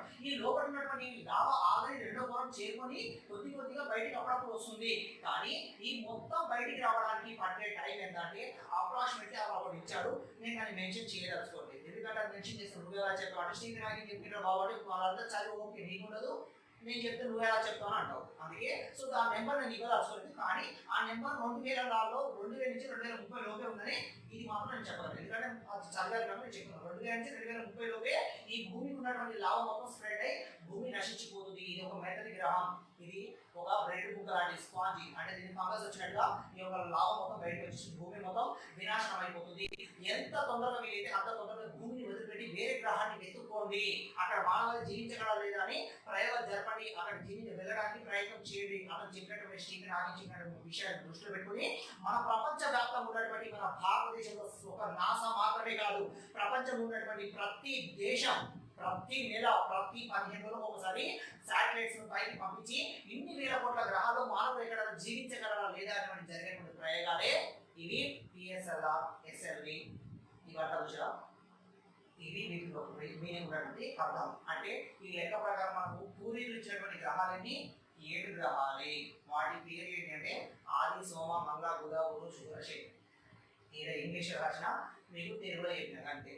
అంటే మన హిందూ సాంప్రదాయం ప్రకారము మొట్టమొదటి దేవుడు ఎవరు అంటే సూర్య భగవానుడు అంటారు. దానికి ఎందుకు అంటారు అంటే సింపుల్ లాజిక్, ఏం లేదు. దాని లాజిక్ ఏంటంటే ఒకసారి చూడండి, ఏ గ్రహం అయినా ఇటు 3 గ్రహాలు ఒకవేళ డౌన్ లో రాసినట్టయితే మధ్యలో సూర్యుడు వస్తాడు. ఈ గ్రహమైనా ఏ గ్రహమైనా సరే తను తిరగాలి అంటే దానికి ఎనర్జీ, పవర్ అవసరం. మనిషి నడవడానికి ఎనర్జీ ఎలా అవసరమో గ్రహం తిరగాలో పవర్ అవసరం. ఆ పవరే సూర్యుని దగ్గర నుంచి లభిస్తుంది. దాన్ని మధ్య అందుకే మనం ఉన్నటువంటి ఏ గ్రంథమైనా సరే మొట్టమొదటి దేవుడు ఎవరంటే సూర్య భగవానుడు అంటారు. నేను వెళ్తామంటే చెప్పారు. ఈ వారానికి 7 రోజులు మొత్తం 7 రోజులు వచ్చాయి. ఇప్పుడు మనం ఎక్కడికి వెళ్దామంటే లీప్ సంవత్సరం దగ్గరికి వెళ్దాం. ఓకేనా? లీప్ సంవత్సరం ఎలా ఏర్పడింది, లీప్ సంవత్సరం ఏర్పాటు చేసినటువంటి వ్యక్తి ఎవరు అంటే అగస్టిన్. వ్యక్తి ఎవరంటే అగస్టిన్. అగస్టిన్ లీప్ సంవత్సరాన్ని ఎలా ఏర్పాటు చేశాడు?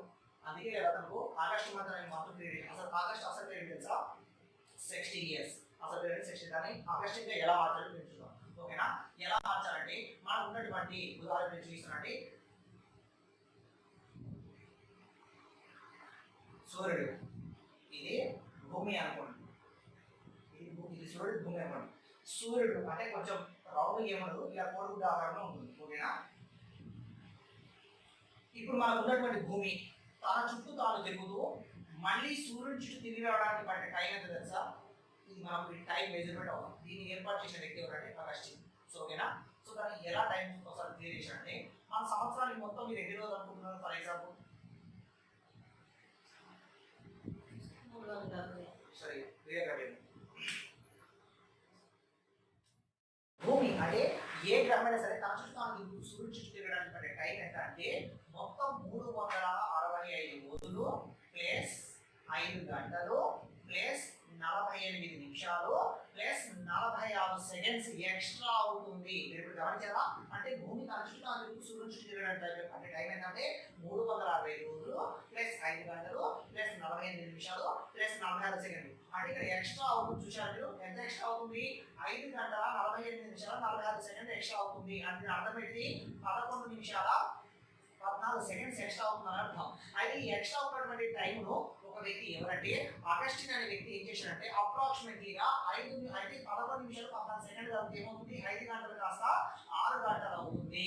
ఆ వ్యక్తి ఏం చేశాడు అంటే 365 రోజులు ప్లస్ 6 గంటలు 365 రోజులు ప్లస్ 6 గంటలు 365 ప్లస్ 6 గంటలు 365 ప్లస్ 6 గంటలుగా అప్రాక్సిమేట్లీ దరిదాపుగా తీసుకోవడం జరిగింది. ఎంత? 11 నిమిషాలు 14 సెకండ్లు యాడ్ చేయడం వల్ల 6 గంటలు అవుతుంది. అంటే 5 గంటలు ప్లస్ 40 నిమిషాలు ప్లస్ 46 సెకండ్స్ యాడ్ చేయడం వల్ల 6 గంటలుగా మారుతుంది. ఇలా తీసుకున్నటువంటి ఆ అప్రాక్సిమేట్ వాల్యూ వల్ల మనకు లీప్ ఇయర్ ఏర్పడింది. లీప్ ఇయర్ అంటే ఏంటంటే ఏదేని శతాబ్దం లేదా సంవత్సరం చివరి 2 అంకెలు 4 చేత విశేషంగా భాగింపబడినట్లయితే దానిని లీప్ సంవత్సరం అందరూ. అసలు లీప్ సంవత్సరం ఎలా ఏర్పడితే నేను చూపిస్తాను. ఓకేనా? ఇక్కడ ఎక్స్ట్రా ఉన్నటువంటి ఆ టైం ఏం చేశాడంటే అగస్టిన్ అనే వ్యక్తి యాడ్ చేసుకోవడం జరిగింది. మొదటి సంవత్సరం 6 గంటలు ఎక్స్ట్రా, రెండో సంవత్సరం 6 గంటలు ఎక్స్ట్రా, మూడో సంవత్సరం 6 గంటలు ఎక్స్ట్రా, నాలుగో సంవత్సరం 6 గంటలు ఎక్స్ట్రా. ఇలా ఉన్నటువంటి ఎక్స్ట్రా 6 గంటలు 6 ప్లస్ 6 12, 12 ప్లస్ 6 ఎంత? 18, 18 ప్లస్ 6 ఎంత? 24 గంటలు. 24 గంటలు అనేది అర్థం ఏంటి అన్నట్టు ఒక రోజు అని అర్థం. ఒక రోజు అని అర్థం. మరి ఒక రోజును ఫిబ్రవరిలో ఎందుకు యాడ్ చేస్తున్నారు సార్? అదే కదా మీ డౌట్. ఎస్, ఫిబ్రవరికి ఎన్ని రోజులు అని చెప్పాను? 30 రోజులు అని చెప్పాను. గుర్తుందా? ఫిబ్రవరి ఎంత అని చెప్పాను? 30 రోజులు అని చెప్పాను. మరి 28, 29కి ఎలా మారింది? అంతే కదా. అంటే ఏమిటంటే మనకు ఉన్నటువంటి ఈ యొక్క లీప్ ఇయర్ ఇస్తారు. ఒకసారి గమనించారు. అక్కడ లీప్ ఇయర్ వచ్చినట్లయితే మన ఉగాది పండుగ క్యారీ అవ్వాలి కదా. ఉగాది పండుగ ఎప్పుడు స్టార్ట్ అవుతుంది అంటే 22వ తారీఖు 3వ నెల 78న స్టార్ట్ అవుతుందని చెప్పారు. అంతే కదా. అయితే ఇక్కడ ఉన్నటువంటి సాధారణ సంవత్సరం అయితే 22వ తారీఖున, లీప్ సంవత్సరం అయితే 21వ తారీఖున. అంటే పెరగాల్సిన దుఃఖం ఏమవుతుంది? తగ్గుతుంది. తగ్గాల్సిన దుఃఖం ఏమవుతుంది? పెరుగుతుంది. ఇది గమనించినటువంటి అగస్టిన్ ఏం చేశాడంటే ఈ జనవరి 30 రోజులు ఉన్నటువంటి జనవరి 30 రోజులు ఏం చేశాడు? ఒక రోజు దీనికి పెంచడం జరిగింది. ఇందులో నుంచి ఒక తగ్గించి పెంచడం జరిగింది. ఎందుకంటే పండుగ ట్యాలీ అవ్వాలి కదా. ఈ పండుగ ట్యాలీ అయితేనే మనకు గ్రెగోరియన్ క్యాలెండర్ వస్తుంది, శక క్యాలెండర్ వస్తుంది, ఇస్లామిక్ క్యాలెండర్ వస్తుంది. ఈ వ్యత్యాసాన్ని గమనించినటువంటి అగస్టిన్ ఏం చేశాడంటే ఇందులో నుంచి ఒక రోజును తీసేసి పై దానికి యాడ్ చేయడం జరిగింది. అంటే ఒక రోజు పెంచాడు. నెక్స్ట్ ఇందులో నుంచి ఒక దాన్ని తీసేసి మార్చి 2 అని చెప్పాను, 30 రోజులు అని చెప్పాను. ఇందులో నుంచి ఒకటి తొలగించి అంటే తగ్గించి చేశాడు. దీన్ని ఒకటి యాడ్ చేశాడు. అప్పుడు జనవరి 31గా మారింది, మార్చి 31గా మారింది. అప్పుడు ఫిబ్రవరి ఏమైంది? 28గా వచ్చి ఆగింది. మరి ఈ లీప్ ఇయర్ లో ఉన్నటువంటి ఒక రోజును ఫిబ్రవరిలోనే ఎందుకు యాడ్ చేయాలి సార్? మీకు డౌట్. ఎందుకంటే మీకు ఏమని చెప్పాను? స్టార్టింగ్ లో క్యాలెండర్ మార్చ్ స్టార్ట్ అవుతుంది, డిసెంబర్ లో ఎండ్ అవుతుందని చెప్పాను. కానీ మార్చ్ ప్లేస్ ను ఆక్రమించింది ఏంటి? ఇప్పుడు ఫిబ్రవరి ఆక్రమించింది. ఓకేనా? మార్చ్ ప్లేస్ ను ఆక్రమించింది ఫిబ్రవరి. అందుకే ఇది ఫిబ్రవరిలో యాడ్ చేయడం జరుగుతుంది. ఫిబ్రవరిలో ఎందుకంటే ఇది ఫుల్ మూన్ ఫెస్టివల్ అంటారు దీన్ని. ఓకేనా? అంటే నిండు చందమామ మీకు ఎప్పుడు కనిపిస్తుంది అంటే ఫిబ్రవరిలోనే కనిపిస్తుంది. అంటే ఈ మిగతా వాళ్ళలో కనిపిస్తుంది, నిండు చందమామ ఎప్పుడు కనిపిస్తుంది అంటే కేవలం ఫిబ్రవరిలోనే కనిపిస్తుంది. అందుకే దీన్ని ఫిబ్రవరి మార్చ్ ప్లేస్ ను ఫిబ్రవరి ఆక్రమించింది కనుక ఆ ఒక ఉన్నటువంటి అదనపు రోజును ఈ యొక్క ఫిబ్రవరిని యాడ్ చేయడం వల్ల 28 లేదా 29గా మారుతుంది. అంటే లీప్ సంవత్సరం రావడానికి మనకు 4 సంవత్సరాలు పడుతుంది ఇలా కౌంట్ చేస్తే. అందుకే ఏదేది శతాబ్దం లేదా సంవత్సరం చివరి 2 అంకెలు 4 చేత విశేషంగా భాగింపబడినట్లయితే దానిని లీప్ సంవత్సరం అందులో, ఏదేది చివరి 2 సంఖ్యలు 4 చేత విశేషంగా భాగింపబడినట్లయితే దానిని సాధారణ సంవత్సరం అందులో. ఉదాహరణకి 2016 చివరి 2 అంకెలు 4 చేత, ఎందుకు 4 చేత అంటే లీప్ సంవత్సరం 2 సంవత్సరాలు ఒకసారి పడుతుంది, 4 సంవత్సరాలు ఒకసారి. 4 1 4 4 16 అంటే 4 చేత భాగిస్తే లీప్ సంవత్సరం, భాగించకపోతే సాధారణ సంవత్సరం. ఫర్ ఎగ్జాంపుల్ 2017 4 4 4 17 పోతుందా? పోదు. అంటే ఇది సాధారణ సంవత్సరం. ఓకేనండి. ఇప్పుడు మనకి ఇక్కడ డాటా వచ్చేసింది, లీప్ సంవత్సరం వచ్చేసింది, మనకి ఇది వచ్చేసింది. మనకు ఫిబ్రవరిలో ఎందుకు 30 రోజులు ఉండాల్సింది 28 ఎందుకు మారిందంటే ఇక్కడ మనకు ఉగాది పండుగ ఒక రోజు అంటే సాధారణ ఉన్నప్పుడు పెరుగుతుంది, లీప్ ఉన్నప్పుడు తగ్గుతుంది. ఈ వ్యత్యాసాన్ని గమనించినటువంటి అగస్టిన్ ఏం చేశాడు? జనవరికి ఒక రోజు ఎక్స్ట్రా యాడ్ చేశాడు, మార్చి ఒక రోజు ఎక్స్ట్రా యాడ్ చేయడం వల్ల ఇందు నుంచి ఒకటి పెరిగింది, ఇందు నుంచి తగ్గడం వల్ల ఇది 28 కాగింది. మనకు ఉన్నటువంటి భూమి ప్లేస్ అంటే మార్చి ప్లేస్ని ఆక్రమించింది ఫిబ్రవరి కనుక మా ఫిబ్రవరి ఎక్స్ట్రా డేట్ తీసుకొచ్చి ఈ ఫిబ్రవరికి యాడ్ చేయడం జరుగుతుంది. ఓకేనా అండి? ఇంకో ఇంతవరకు ఉన్నటువంటి ఈ యొక్క చిన్న లాజిక్. ఇప్పుడు మనకు ఉన్నటువంటి ఇప్పుడు మన టాపిక్ దగ్గర వెళ్దామండి. టాపిక్ ఇప్పుడు మీకు ఏ టాపిక్ అంటే ఫర్ ఎగ్జాంపుల్ మీకు చెప్తున్నా అండి, మనకి ఇప్పుడు లీగ్ ఇయర్ వచ్చింది, వీక్ వచ్చింది, మన రెగ్యులర్ శాఖ ఇస్లామిక్ వచ్చింది. ఇస్లామిక్ గురించి ఎక్కువ ఏం మాట్లాడాలి, ఎందుకంటే ఇస్లామిక్ అంటే చాలా బాగా యూజ్ చేస్తారు కనుక మీకు పెద్దగా అర్థం కాకపోవచ్చు. ఇప్పుడు మీకు 2 ఆప్షన్స్ ఇస్తున్నానండి. ఒకటి శాఖ క్యాలెండర్ అంటే హిందూ క్యాలెండర్ చెప్పమంటే హిందూ క్యాలెండర్ చెప్తాను, లేదు గ్రెగోరియన్ చెప్పమంటే గ్రెగోరియన్ చెప్తాను. అంటే గ్రెగోరియన్ అంటే బ్రిటిష్ క్యాలెండర్, అందులో కూడా 12 పేజీలు 5 పేజీలు 6 పేజీలు 12 పేజీలు దానికి సున్నా శనివారం అవుతుంది. హిందూ క్యాలెండర్ అంటే దాని కోడ్ మొత్తం మారిపోతుంది. 0:614 ఆదివారం అవుతుంది. ఎందుకు ఆదివారం అంటే హిందూ సాంప్రదాయం ఉంటుంది ఆదివారం కనుక అది గ్రెగోరియన్ క్యాలెండర్ ఉంటుంది శనివారం కనుక. అంటే ఈ రెండింటిలో మాక్సిమం ఏది బాగుంటుంది అంటే మీ ఇష్టం ఏదైనా తీసుకోవచ్చు, కానీ నేను రెండింటిలో ఆన్సర్ చెప్తాను. ఫస్ట్ మొట్టమొదటిగా శాఖ క్యాలెండర్ గురించి మాత్రమే చెప్తాను, ఎందుకంటే దీంట్లో పెళ్లిళ్ళు ఎలా చేసుకోవచ్చు మీరు ఇది కూడా గమనించవచ్చు. ఏది ఒకవేళ మీరు కనుక నాకు డేట్ ఆఫ్ బర్త్ ఇచ్చినట్లయితే మీరు ఏ రోజున పుట్టారు, మీ జన్మ నక్షత్రం ఏంటిది, మీ లక్కీ నెంబర్ ఏంటిది, మీరు ఎవరిని వివాహం చేసుకోవాలి, మీ పుట్టు పూర్వోత్తరాలతో సహా మొత్తం మేము చెప్పడం కదా చూపిస్తాం. అది కేవలం శాఖ క్యాలెండర్ మాత్రమే పాసిబుల్ అవుతుంది. ఓకేనా? అంటే ఎలా పాసిబుల్ అవుతుంది సార్, ఇదే మీకు ఉన్నటువంటి డౌట్. ఎస్ అంటే ఇప్పుడు మీకు ఒకసారి చూపించడం మనకు ఉన్నటువంటి అప్పుడు పూర్వం కాలంలో ఈ పెళ్లిళ్ళు వీక్లీ బేస్ చేసుకుని రూపొందించేవారు. పెళ్లిళ్ళు ఎలా చేశారంటే 0 నుంచి 1, 2, 3, 4, 5, 6, 7, 8, 9 నెంబర్స్ ఉండేవి. ఇక నెంబరింగ్ సిస్టమ్ ఉంటున్నాడు మొత్తం ప్రపంచంలో. ఇప్పటికీ కూడా ఇలాంటి నెంబరింగ్ సిస్టమ్ ఉపయోగించుకొని పెళ్లి చేస్తున్నటువంటి క్యాస్ట్ 2 ఉన్నాయండి. ఒకటి డైరెక్ట్లీ నిర్వహిస్తుంది, ఒకటి ఇండైరెక్ట్లీ. ప్రపంచంలో ఇప్పటి వరకు ఇదే సాంప్రదాయాన్ని ఉపయోగించినటువంటి క్యాస్ట్ 2 భారతదేశం అంటే ప్రపంచం మొత్తంలో. ఒకటోది ట్రైబ్స్ క్యాస్ట్. ట్రైబ్ అంటే మనకు ఉన్నటువంటి అడిలో చూసారు కదా ట్రైబ్స్ వాళ్ళు ఉపయోగిస్తున్నారు. నెక్స్ట్ ఉపయోగించేది అంటే ముస్లిమ్స్. రెండోది ఎవరో ముస్లిమ్స్. ఇప్పుడు మనం ఇక్కడ ఏంటంటే ఇక్కడ నుంచి ఈ 3 అనేది ఇప్పుడు మనకు తొలగిపోయాయి. ఇప్పుడు ఈ 3 నెంబర్ ఈ 3 జాతులు అనేది ఇప్పుడు లేవు, అంతరించిపోయాయి. మనకి ఇక్కడ వరకు అవైలబిలిటీ ఉన్నాయి. ఓకేనా? ఇప్పుడు మీరు చూసారా, మీరు ఇప్పుడు పెళ్లి చేసుకోవాలంటే అమ్మాయి జాతం అబ్బాయి జాతం ఫస్ట్ జాతం లేదు, డేట్ ఆఫ్ బర్త్ తీసుకెళ్ళి ఒక పూజారికి ఇవ్వాలి. మళ్ళీ ఏం చేస్తాడు, ఏం చేయడు, సింపుల్ లాజిక్ చూపిస్తున్నాం. పెళ్లి వివాహం ఎలా చేస్తున్నారు. ఇప్పుడు ఉదాహరణ ముస్లిం తీసుకున్నాం. ముస్లిమ్స్ లో పెళ్లి చేసుకోవడానికి 2 మెయిన్ రీజన్స్ ఉన్నాయి. ఎవరంటే ఎవరిని చేసుకోవచ్చు, ఎవరిని చేసుకోకూడదు. ఎవరిని చేసుకోవచ్చు అంటే సొంత చెల్లిని పెళ్లి చేసుకోకూడదు. ఎందుకు సొంత చెల్లిని పెళ్లి చేసుకోకూడదు అంటే మా నాన్న రక్తం నా రక్తం ఒకటి, మా నాన్న నుంచి వచ్చినటువంటి చెల్లె రక్తం ఒకటి. అప్పుడు నా చెల్లె రక్తం నా రక్తం ఒకటే అవుతుంది కదా. సో అక్కడ ప్రత్యుత్పత్తి జరగదు కనుక సొంత చెల్లిని పెళ్లి చేసుకోవడానికి వీలు లేదు. ఇంకెవరిని చేసుకోకూడదు అంటే బాబాయ్ బిడ్డను పెళ్లి చేసుకోవద్దు. ఎందుకు బాబాయ్ బిడ్డను పెళ్లి చేసుకోవద్దు అంటే మా నాన్న రక్తం మా బాబాయ్ రక్తం ఒకటి, మా బాబాయ్ నుంచి బిడ్డ రక్తం ఒకటి, నా రక్తం ఒకటి కనుక నేను ఇద్దరు పెళ్లి చేసుకున్నట్లయితే మళ్ళీ ప్రత్యుత్పత్తి అనేది ఉండదు. నా సొంత చెల్లి నా బాబాయ్ బిడ్డ తప్ప ఇంకా ఎవరైనా చేసుకోవచ్చు పెళ్లి, ఎందుకంటే ప్రత్యుత్పత్తి జరుగుతుంది అక్కడ. సో ఓకేనా? ఇలా మనకు ఇదే సాంప్రదాయాన్ని పాటిస్తున్న ఇంకొక వ్యక్తులు ఎవరు అంటే మనకు ట్రైబ్స్ వాళ్ళు. ఆ ట్రైబ్స్ ఉన్నటువంటి బేసిక్ ఏంటంటే వాళ్ళు ఏం చేస్తారంటే ఇక్కడ ఫర్ ఎగ్జాంపుల్ మీకు చూపిస్తాను. 5వ నెంబర్ ఉందనుకోండి, దీని పేరు ఏంటంటే బంగారు అంటారు. దీని ఏమంటారు, బంగారు. నెక్స్ట్ 4వ నెంబర్ అంటే ఈసం అంటారు. ఏమంటారు, ఈసం. నెక్స్ట్ 6వ నెంబర్ ఏమంటారంటే పొనక అంటారు. పొనక అంటే మీకు నెంబర్ సిస్టమ్ ఉందండి. ఏంటి మనం ఇప్పటికి కూడా ట్రైబ్స్ వాళ్ళు, మీరు గురువు కానివ్వండి భూపాల్ కానివ్వండి రెసిడెంట్ అయితే అక్కడ ట్రైబ్స్ వాళ్ళు అడగండి, బాబు మీ క్యాస్ట్ ఏంటి నాకు దేవుడు క్యాస్ట్ చెప్పడు, నాకు నెంబరింగ్ సిస్టమ్ ఉన్నట్టు నాది 1వ నెంబరు 2వ నెంబరు 3వ నెంబరు 4వ నెంబర్ అంటారు తప్ప నాకు ఫలానా క్యాస్ట్ అని వాడు చెప్పడు. ఆ నెంబరింగ్ సిస్టమ్ అంటే 5వ నెంబర్ ఉన్న వాళ్ళని బంగారు అంటారు, 4వ నెంబర్ వాళ్ళు ఈసం, 6వ నెంబర్ పొనక, ఇలా రకరకాల పేరు అటువంటి సబ్ క్యాస్టెస్ ఉంటాయి అన్నాడు. అంటే వాళ్ళు నెంబరింగ్ సిస్టమ్ మాత్రం ఉపయోగిస్తారు. ఓకేనా? అలా ఎలా అంటే ఇప్పుడు మీకు 0 నెంబర్ వచ్చింది అనుకోండి, మీ యొక్క డేటా బర్త్ మీ డేటా బర్త్ నాకు ఇస్తారు కదా, నేను మొత్తం చేసిన తర్వాత మీకు ఒక లాస్ట్ రిమైండర్ వస్తుంది కదా, ఆ రిమైండరే మీరు ఏ రోజున పుట్టిందో చూపిస్తుంది, ఆ రిమైండర్ మీరు పెళ్లి ఎలా చేసుకోవాలో చూపిస్తుంది. ఉదాహరణ ఇప్పుడు నాకు రిమైండర్ ఎంత వచ్చింది అంటే 0 వచ్చింది. నేను ఎవరిని పెళ్లి చేసుకోవాలంటే 5వ నెంబర్ని పెళ్లి చేసుకోండి, ఎందుకంటే నాకు 5వ నెంబర్ అనేది అన్న కానీ చెల్లె కానీ అవుతుంది.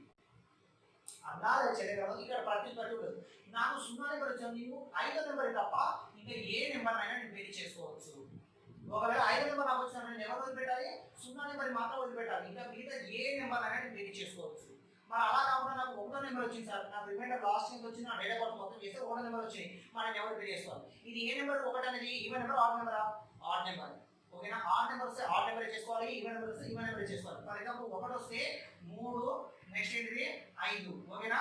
3, 5 బోనస్ ఏంటి వల్ల 0, 5. 0 ఎవరైనా చేసుకోవచ్చు. నెక్స్ట్ నా నెంబర్ 2 వచ్చింది. 2 ఎవరు చేసుకోవాలి? 2 4 6. బోనస్ ఏంటిది? 0 5. అంటే అమ్మాయి యొక్క జాతకంలో అమ్మాయి డేట్ ఆఫ్ బర్త్ ఇచ్చినప్పుడు అమ్మాయి డేట్ ఆఫ్ బర్త్ లో అమ్మాయికి 1 నెంబర్ వచ్చింది, నీకు 2 నెంబర్ వచ్చింది. అమ్మాయికి 1 నెంబర్ వచ్చింది, నీకు 2 నెంబర్ వచ్చింది. జాతకంలో అంటే నీ డేట్ ఆఫ్ బర్త్ చేసినప్పుడు అమ్మాయికి 1 నెంబర్ వచ్చింది, 2 నెంబర్ వచ్చింది. అప్పుడు పెళ్లి కాదు. ఎందుకంటే ఏ నెంబరు? Odd number. ఏ నెంబరు? Even number. అయితే ఇప్పుడు మన పూజారులు ఏం చేస్తారంటే ఒక చిన్న లాజిక్ ఏర్పాటు చేస్తారు. లాజిక్ ఏంటంటే మీకు ఉన్నటువంటి మీరు ఇచ్చిన కాగితం ఉంటుంది కదా, అక్కడ డేట్ ఆఫ్ బర్త్ కాగితం, అక్కడ ఏం చేస్తారంటే అక్కడ భూతత్వం తీసుకొని ఇలా అంటారు. మినిమం నాలెడ్జ్ మీకు ఉండాల్సింది ఏంటంటే ఇప్పుడు జాతకాన్ని పెళ్లి అంటే ఇక్కడ ఈవెన్ నెంబర్, ఇక్కడ ఆడ్ నెంబర్ వచ్చింది, ఈవెన్ నెంబర్ వచ్చినప్పుడు పెళ్లి జరగదు. అప్పుడు అనేవాళ్ళు దోషం ఉంది అంటాడు. దోషం ఉంది అని ఏం చేస్తాడు? బ్యాగ్ నుంచి ఒక భూతత్వం తీసి ఇలా అంటాడు. అప్పుడు ఏదో భయపడిపోదు, ఏమైనా పంతులు గారు దోషం, దోషం ఉన్నాడు. అరే మినిమం నాలెడ్జ్ ఏంటంటే ఆ ఉన్నటువంటి భూతత్వం పెట్టి చూస్తే ఏం కనబడుతుందా? చిన్నగా ఉన్న నెంబర్ పెద్దగా కనిపిస్తుంది. దాంట్లో కనిపిస్తుంది బ్యాక్టీరియా వైరస్ అలా కనిపించడానికి. ఇట్లా అంటే ఏం కనిపిస్తుంది? చిన్నగా ఉన్న నెంబర్ పెద్దగా కనిపిస్తుంది. అదే వైరస్ బ్యాక్టీరియా కనుక్కోవడానికి మినిమం నాలెడ్జ్ లేదు మనకు. ఏంటంటే మరి ఇలాంటి వాళ్ళు కూడా పెళ్లి చేస్తారు తెలుసా? ఆ దోషం పోవాలంటే 50,000 ఇస్తే పూజ చేస్తే పోతుంది. పూజ కాదు వాళ్ళ తలకాయ కాదు. సింపుల్ చెప్తున్నా. ఏంటి తెలుసా? ఇప్పుడు నీ డేట్ ఆఫ్ బర్త్ ఉంది కదా, అమ్మాయికి ఏమొచ్చింది? 1 వచ్చింది. నీకేమొచ్చింది? 2 వచ్చింది. నీ అమ్మాయికి ఏమొచ్చింది? 1 వచ్చింది. నీకేమొచ్చింది? 2 వచ్చింది. అప్పుడు ఏం చేయాలి సార్? చిన్న లాజిక్. అమ్మాయి పేరు అనుష ఉంటే అనుష తీసేసి శ్రవంతో ఏదో ఒక నెంబర్ పెట్టు. అప్పుడు వేరే వాళ్ళ యొక్క పేరు వచ్చినా వాళ్ళు వేరే ఒక పేరు పెట్టుకుంటే వాళ్ళ డేట్ ఆఫ్ బర్త్ మీద వాళ్ళ ఎవరిదో ఒక పేరు మీద డేట్ ఆఫ్ బర్త్ మీద అంటే ఇప్పుడు 5 నెంబర్ కానీ 4 నెంబర్ కానీ 6 నెంబర్ కానీ 0 నెంబర్ కానీ వచ్చినట్టు చేసి ఆ టైంకు పెళ్లి చేసేటువంటి విధానం ఏమంటారు అంటే పెట్టుడు ముహూర్తం అంటారు. అప్పుడప్పుడు మీరు పెళ్లి పత్రికలలో శ్రవంతి అనుష అంటే బ్రాకెట్లో శ్రవంతి అని ఇస్తారు. అంటే ఎవరిదో ఒక పేరు మీద పెళ్లి చేసేటువంటి విధానాన్ని ఏమంటారంటే పెట్టుడు ముహూర్తం అంటారు. ఓకేనా? దీంట్లో కొంతమంది టైం తీస్తారు. టైం ఏంటిది? ముహూర్తం 5:31 అద్భుతంగా ఉంది. ఏ టైంలో చేసుకుని కాదా? ఎప్పుడైనా ఎవరినైనా ఎక్కడైనా పెళ్లి చేసుకోవచ్చు. కానీ ఇద్దరి అనుమతి కంపల్సరీ. ఒకటి ఫస్ట్ మొట్టమొదటిసారిగా తండ్రి అనుమతి కంపల్సరీ. ఎందుకంటే తన రక్తాన్ని దానం చేసినట్టు ఫస్ట్ అనుమతి ఎవరిదంటే తండ్రి అనుమతి కంపల్సరీ. రెండో అనుమతి ఎవరంటే అమ్మాయి అనుమతి కంపల్సరీ. ఇది ఏ క్యాస్ట్ ముస్లిం అయినా హిందూ అయినా క్రిస్టియన్ అయినా సరే మొట్టమొదటిసారి ఎవరు అడిగేదారంటే తండ్రిని అడుగుతారు, నీ బిడ్డని ఇవ్వడానికి ఇష్టమా అంటే తండ్రి అనుమతి కంపల్సరీ. నెక్స్ట్ ఎవరు అనుమతి అంటే అమ్మాయి యొక్క అనుమతి కంపల్సరీ. తండ్రి యొక్క అనుమతి, అమ్మాయి యొక్క అనుమతి లేకుండా జరిగేటువంటి మ్యారేజ్ ఏమంటారంటే వాస్తవం చెప్పాలంటే వ్యభిచారం కింద పరిగణిస్తారు తప్ప మన సాంప్రదాయంలో పెళ్లిగా పరిగణించడం జరగదు. అందుకే హిందూ సాంప్రదాయంలో పెళ్లి చేసేటప్పుడు అల్లుడి యొక్క కాళ్ళు కడిగి ఆ నీళ్ళను ఎవరు చదువుకుంటారో మామ చదువుకుంటారు. ముస్లిమ్స్ వాళ్ళు కూడా నీ యొక్క బిడ్డని ఇవ్వడం ఎవరు ఇష్టమా లేదని ఫస్ట్ తండ్రిని అడుగుతారు, తర్వాతనే అమ్మాయిని అడుగుతారు. ఏ క్యాస్ట్ సరే తండ్రిని అడుగుతారు. అంతేకాకుండా ఎటువంటి భూత టైంలు కానీ లాజిక్స్ కానీ ఏం లేవండి. ఒకవేళ మీకు అలా కూడా కావాలి అంటే ఇప్పుడు నేను శక క్యారెక్టర్ మాత్రమే పాసిబుల్ అవుతుంది. ఇదంతా పెళ్లి చేసుకునే విధానము గ్రెగోరియన్లో పాసిబుల్ అవ్వదు. సో ఇది మీకు చెప్పిన తర్వాత ఎందులో ఆన్సర్స్ ఏమి వస్తుంది, అందులో ఎందులో అయినా ఆన్సర్స్ ఏమి వస్తుంది. ఇది చెప్పిన తర్వాత అది చెప్తాను. ఓకేనండి? రైట్. ఇప్పుడు మనకు సంవత్సరానికి ఎన్ని నెలలు ఉంటాయి? మొత్తం 12 నెలలు ఉంటాయి. ఇంతకుముందు ఎన్ని నెలలు ఉన్నాయి? 10 నెలలే ఉన్నాయి. ఎన్ని రోజులు ఉన్నాయి? 360 రోజులు ఉన్నాయి. కానీ ఇప్పుడు ఎన్ని ఉండాలి మనకు? 12 నెలలు ఉండాలి, 360 రోజులు ఉండాలి. సార్ మరి మీరు 2 నెలల గురించి చెప్పారు, నెక్స్ట్ జనవరి ఫిబ్రవరి గురించి చెప్పారు, మరి మార్చి డిసెంబర్ నుంచి చెప్పలేదు అంటే ఈ మొత్తం చెప్పడానికి 2 రోజులు పడుతుంది ఎక్స్ప్లెయిన్ చేయడానికి. ఎందుకంటే సీసాట్ చెప్పుకున్నాను, సివిల్ సర్వీసెస్ సీసాట్ పేపర్ 2 చెప్పాను, అందులో ఈ యొక్క మొత్తం ఇన్ఫర్మేషన్ వస్తుంది కదా, అది పెద్దగా అయిపోతుంది. నీకు ఇంతకంటే చెప్పి మనకు కొంచెం పొరపడుతుంది కదా. ఫస్ట్ ఇప్పుడు మనకి అంటే జనవరి, ఫస్ట్ మంత్ ఏంటి? ఇప్పుడు జనవరి. ఫస్ట్ ఏమంటే మార్చ్, ఇప్పుడు ఏమొచ్చింది? జనవరి. నెక్స్ట్ ఏంటి అన్నట్టు? ఫిబ్రవరి. నెక్స్ట్ ఏంటిది? మార్చ్. నెక్స్ట్ ఏంటిది? April. Next May. Next June. Next July. Next August. Next September. Next October. Next November. Next December. ఓకేనా? ఇదేంటిది? జనవరి, ఫిబ్రవరి, March, April, May, June, July, August, September, October, November, December. ఇప్పుడు మొత్తం 12 నెలలు అయినాయి. ఇప్పుడు కంప్లీట్. సార్ ఇప్పుడు ఈ 2 నెలల గురించి జస్ట్ సింపుల్ ఎక్స్ప్లెనేషన్ చేశాను. మిగతా వాళ్ళు ఏం చెప్పలేదు సార్ అంటే జస్ట్ వాటి పేరు చెప్తాను. జనవరి అంటే ఇనారియస్. దీని అసలు పేరు ఏంటంటే ఇనారియస్. ఇనారియస్ అంటే రోమన్స్ యొక్క ఉన్నటువంటి ఎంట్రెన్స్ అంటే వాళ్ళ రాజ్యానికి ఉన్నటువంటి ముఖద్వారం అర్థం. ముఖద్వారాన్ని ఏమంటారంటే ఇనారియస్. అంటే full moon festival, Jakarta peoples లోని ఫుల్ మూన్ ఫెస్టివల్ అన్నట్టు. ఓకేనా? నెక్స్ట్ మార్చ్ అంటే మార్షియస్. మార్షియస్ అంటే రోమన్స్ యొక్క కాలంలో వర్షాలు ఎప్పుడు ప్రారంభమయ్యాయి అంటే మార్చ్ స్టార్ట్ అయింది. నెక్స్ట్ ఏప్రిల్ అంటే ఏప్రిలియస్. ఏప్రిలియస్ ఏప్రిల్ ఫూల్. వర్షాలు పడ్డాయి అంటే నెక్స్ట్ మనకు పూలు కూడా అంటే చెట్లు కానీ ప్రతి ఒక్కటి చిగురిస్తుంటాయి కదా, అందుకే మనకి ఏప్రిల్లో ఏప్రిల్ ఫూల్ అంటే మనకు లభించేటువంటి పువ్వు మొట్టమొదటి పువ్వు ఏంటంటే ఇప్పటికి కూడా మీకు ఉదాహరణ చూపిస్తాను. మనకు వర్షం అంటే మనకు ఉన్నటువంటి ఏప్రిల్ ఫూల్, దాని పేరేంటంటే ఏప్రిల్ ఫూల్. మీరేం చేసి ఇండియా వాళ్ళు ఫూల్స్ చేసారు, అది ఫూల్స్ కాదు ఆయన పూల్. అది పూల్ అంటే మనకు పూచేటువంటి హిందూ సమాజం మొట్టమొదటి పువ్వు ఏంటంటే మోదుగు పువ్వు. ఏ పువ్వు అది? మోదుగు పువ్వు. మీరు చూసారు ఎర్రటి ఎండాకాలంలో అడవి ప్రాంతం కూడా ఎర్రటి మోదుగు పువ్వు చూస్తుంటాయి. కానీ హోలీ పండుగకు యూజ్ చేస్తుంటాం మనం. అంత ఎర్రటి ఎండలో కూడా నీళ్ళ చుట్టూ లభించినటువంటి ప్రాంతంలో గుట్టల పైన చెట్లు పెరుగుతుంటాయి. కానీ చెట్టు చూస్తే నిండుగా ఎర్రగా పూలు ఉంటాయి, మోదుగు పూలు. అందుకే దాన్ని ఏమంటారంటే ఏప్రిల్ ఫూల్. అంటే సంవత్సరంలో పూచేది మొట్టమొదటి పువ్వు యొక్క పువ్వే ఏప్రిల్ ఫూల్. ఏప్రిల్ ఫూల్ కాస్త విదేశీ ఫూల్ చేసి, ఓకేనా. Next April May. మే అంటే మాయ, పిల్లలు పుట్టడానికి చేసేటువంటి ఒక పూజ పేరే మాయ. జూన్ అంటే జూనో. జూనో అంటే ఏంటంటే మనకు మే అంటే మాయ, అంటే వ్యవసాయం చేసుకోవడానికి వీలున్నటువంటి టైం అన్నట్టు. జూన్ అంటే జూనో. జూనో అంటే పెళ్లి చేసుకోవడానికి మంచి టైం ఎప్పుడు అంటే జూన్. ఎందుకు జూన్ అంటే మార్చి వర్షాలు పడితే మార్చి ఏప్రిల్ మే 3 నెలలు పంట వచ్చేస్తుంది. ఏ పంట అయినా 3 నెలలు వచ్చేసిన తర్వాత మిగతా టైం ఏంటంటే వాళ్ళు ఖాళీ ఉంటారు ఒక నెల. అయితే ఆ టైంలో ఎవరికి ఏం పండ్లు ఉండవు కాబట్టి అప్పుడు ఏం చేస్తారంటే ఈ టైంలో పెళ్లి పెట్టుకుంటారు. అందుకే మన జూన్లో ఎక్కువ డేట్స్ వస్తుంటాయి. చూసారా, ఇప్పుడే చెప్పాను ఏ ముహూర్తాన్ని ఏ డేట్ ఎవరు ఇవ్వాల్సిన అవసరం లేదు. అదంతా ఒక మాయ తప్ప దాన్ని ఏం లేదు. ఎప్పుడు ఖాళీ ఉంటే అప్పుడు చేసుకోవచ్చు. జూన్ తర్వాత జూలై. జూలై అసలు పేరు ఏంటంటే 20 ఇయర్స్. జూలై అసలు పేరు ఏంటంటే 20 ఇయర్స్. 20 ఇయర్స్ కాస్త ఏమైంది జూలైగా మారింది. 20 ఇయర్స్ జూలై ఎందుకు మారింది అంటే మనకు ఉన్నటువంటి ఇప్పుడు జూన్లో పెరిగితే మళ్ళీ నెక్స్ట్ జూన్ వరకు ఏమవుతుంది, సంవత్సరం భర్తీ అయిపోతుంది. ఆ నెక్స్ట్ తర్వాత పుట్టేటువంటి పాప పేరు అంటే ఎవరు పుట్టినా సరే పాపను అప్పట్లో అమ్మాయిని ఎలా చూసేవారంటే యువరాణి లాగా చూసేవారు కనుక 20 ఇయర్స్. దాన్ని ఎలా మార్చారు, జూలైగా మార్చారు. నెక్స్ట్ అయితే ఆగస్టిన్. ఆగస్టిన్ అసలు పేరు ఏంటంటే 16 ఇయర్స్. అంటే ప్రత్యుత్పత్తి మనకు ఉన్నటువంటి ఆ కాలానికి అనుగుణంగా జరిగేటువంటి ప్రత్యుత్పత్తి వ్యవస్థ అంటే ఆగస్టిన్ అంటే 16 ఇయర్స్ అంటారు. ఈ 16 ఇయర్స్ పేరు తొలగించి ఆగస్టుగా పెట్టారు. ఎందుకు ఆగస్టుగా పెట్టారంటే మనకు ఈ సంవత్సరానికి అనుకున్నటువంటి వ్యక్తిని మనకు ఉన్నటువంటి ఉగాది పండుగను సెట్ చేసిన వ్యక్తి ఎవరు అంటే ఆగస్టిన్. అందుకే మనకు 16 ఇయర్స్ పేరు తొలగించి ఆగస్టు పెట్టారు. నెక్స్ట్ అంటే సెప్టెంబర్. సెప్టెంబర్ అంటే సెప్ట్ అంటే 7 అని అర్థం. సెప్ట్ అంటే 7 అంటే మార్చ్ స్టార్ట్ అయ్యింది డిసెంబర్లో ఎండ్ అయింది పాత లెక్కల ప్రకారం. అప్పుడు సెప్టెంబర్ ఎన్నో నెల అవుతుంది, 9వ నెల అవుతుంది. సెప్టెంబర్ 9వ నెల అవుతుంది. అంటే సెప్టెంబర్ అంటే 9వ నెల. నెక్స్ట్ అక్టోబర్ అంటే ఆట్ అని అర్థం. అక్టోబర్ అంటే ఆట్ అని అర్థం. అంటే పాత లెక్కల ప్రకారం అక్టోబర్ ఎన్నట్టు 8వ అర్థం. నెక్స్ట్ నవ్ అంటే 8వ అర్థం, 9వ అర్థం. అంతే కదా. సెప్టెంబర్ అంటే 7, అక్టోబర్ అంటే 8, నవంబర్ అంటే 9. అంటే నవ్ అంటే పాత లెక్కల ప్రకారం 9. డేక్ అంటే 10 అని అర్థం. డేక్ అంటే ఎన్న అర్థం, 10 అని అర్థం. పాత లెక్కల ప్రకారం డేక్ అంటే 10 అని అర్థం. ఇప్పుడు ఈ మొత్తం మనకు మార్క్స్. ఇది జస్ట్ వీటి పేరు మాత్రం ఎక్స్ప్రెషన్ చేశాను. దాని బయోడేటింగ్ ఎక్స్ప్రెషన్ చేయడం చాలా టైం పడుతుంది. ఇప్పుడు మనం ఏం చెప్తున్నాం మీ ఇష్టం. నాకు తెలిసింది షగా చెప్పుకుంటే రెండు దాకా రెగ్యులర్ చెప్తాం. షగా చెప్పుకోవాలంటే ఒక కోడ్ ఉంటుంది. ఇది 033 614 625 035. 033 614 625 035. సార్ మరి కోడ్స్ ఎవరు ఇచ్చారు, ఎలా ఇచ్చారు, ఇక్కడ 4 ఎందుకు రావాలి, ఇక్కడ 6 ఎందుకు రావాలి, ఇక్కడ 2 ఎందుకు రావాలి చెప్పాను కదా. దీని చరిత్ర మొత్తం చెప్పి ఇప్పుడు మీకు చెప్పాను. ఫిబ్రవరి 30 రోజులు రాసింది 28, 29 ఎలా మారిందో చెప్పాను. అలాగే మీకు చరిత్ర చెప్పుకుని చెప్పి కోర్స్ ఎందుకు వచ్చింది మీకు అర్థమవుతుంది. సో ఇప్పుడు టైం మనకు అంత ఎక్కువ లేదు కదా. ఇప్పుడు మాకు ఎగ్జామ్ పాయింట్లో అంత డెప్త్ మీకు అడగదు. ఎందుకంటే సీసాట్ లోపల అయితే మీకు అంత డెప్త్ అడగదు. మిగతా ఏ కాంపిటేటివ్ ఎగ్జామ్స్ కూడా మీకు డెప్త్ అడగదు. జస్ట్ అందుకే మీకు 2 మాత్రమే ఎక్స్ప్రెషన్ చేశాను. సో ఇప్పుడు మనకు ఉన్నటువంటి శక క్యాలెండర్ తీసుకున్న శక క్యాలెండర్ అంటే హిందూ క్యాలెండర్ పుట్టింది ఏ రోజు అని చెప్పాను, ఉగాది రోజున పుట్టింది. అందుకే 0 ఏమవుతుంది, ఆదివారం అవుతుంది. మరి 0 ఆదివారం అంటే 1 ఏమవుతుంది, సోమ అవుతుంది. 2 ఏమవుతుంది, మంగళ. 3 ఏమవుతుంది, బుధ.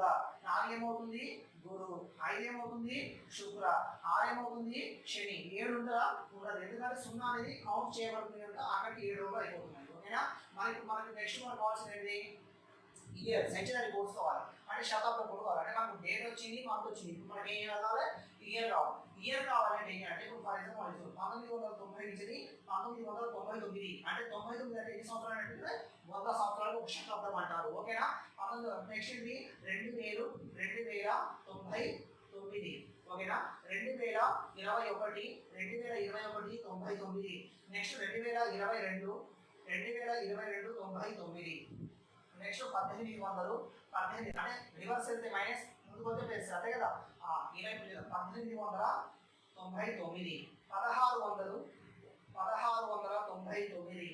1600 1799 1799. నెక్స్ట్ 1600 సారీ 1816 1500 ఓకేనా 0 16 18 17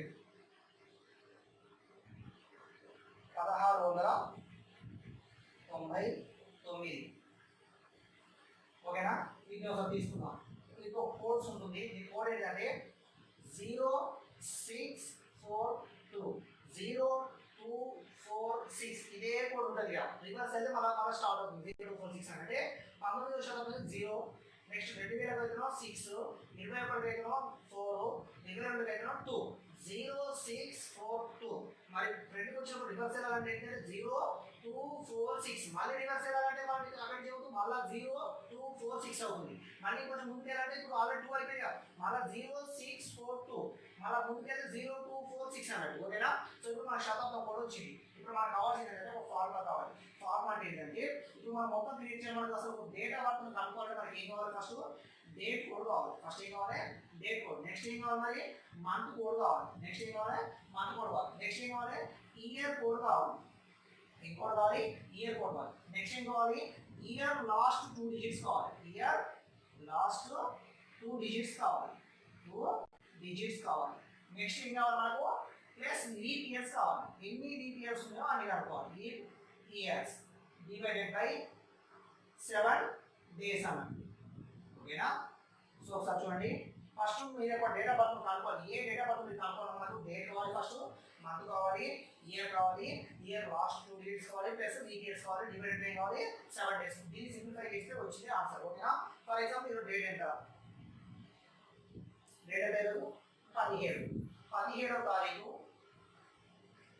10వ నెల 2020 ఈరోజు ఏం వారం మీకు తెలుసా నాకు తెలియదు ఈరోజు నేను కనుక్కుంటున్నాను ఈరోజు ఏ వారం అండి శనివారం ఈరోజు ఏ వారం శనివారం నాకు తెలియదు అది అవునా కావాలి నేను కనుక్కుంటున్నాను ఇప్పుడు నా దగ్గర డేట్ ఉండాలి మంత్ కూడా ఉంది ఇయర్ కూడా ఉంది ఓకేనా ఇప్పుడు నేను డేట్ శనివారం ఈరోజు శనివారమే కదా ఈరోజు శనివారం లేదు నేను కనుక్కుంటున్నాను ఫస్ట్ నా దగ్గర ఏముంది నా దగ్గర మంత్ కోడ్ ఉంది ఇయర్ కోడ్ ఉంది డేట్ కోడ్ ఉంది నా దగ్గర మొత్తం మంత్ కోడ్ ఉంది ఇయర్ కోడ్ అన్ని ఉన్నాయి ఓకే ఇది ఎలా ఇంప్లిమెంట్ చేస్తుంది ఏది date code plus month code plus year code plus year last 2 digits plus BPS divided by 7 days ఓకేనా సో ఇప్పుడు నేను చూస్తాను డేట్ కోడ్ అంటే డేట్ కోడ్ ఎంత డేట్ కోడ్ ఎంత ఉంది ఇక్కడ డేట్ ఎంత ఉంది డేట్ ఎంత ఉందో అది వేసుకోండి 17 ప్లస్ నెక్స్ట్ మంత్ కోడ్ అంటే ఇక్కడ ఎన్నో మంత్ 10వ నెల అంటే కోడ్ కావాలి ఇక్కడ మనం డేట్ అంటే డేట్ వేసేస్తున్నాం నార్మల్గా కానీ ఇక్కడ ఏమంటున్నాడు మంత్ కోడ్ కావాలి మంత్ కోడ్ అంటే 10 వేసుకోండి ఇక్కడ మంత్ కోడ్ కావాలి ఆల్రెడీ మనం కోడ్ రాస్తున్నాం కదా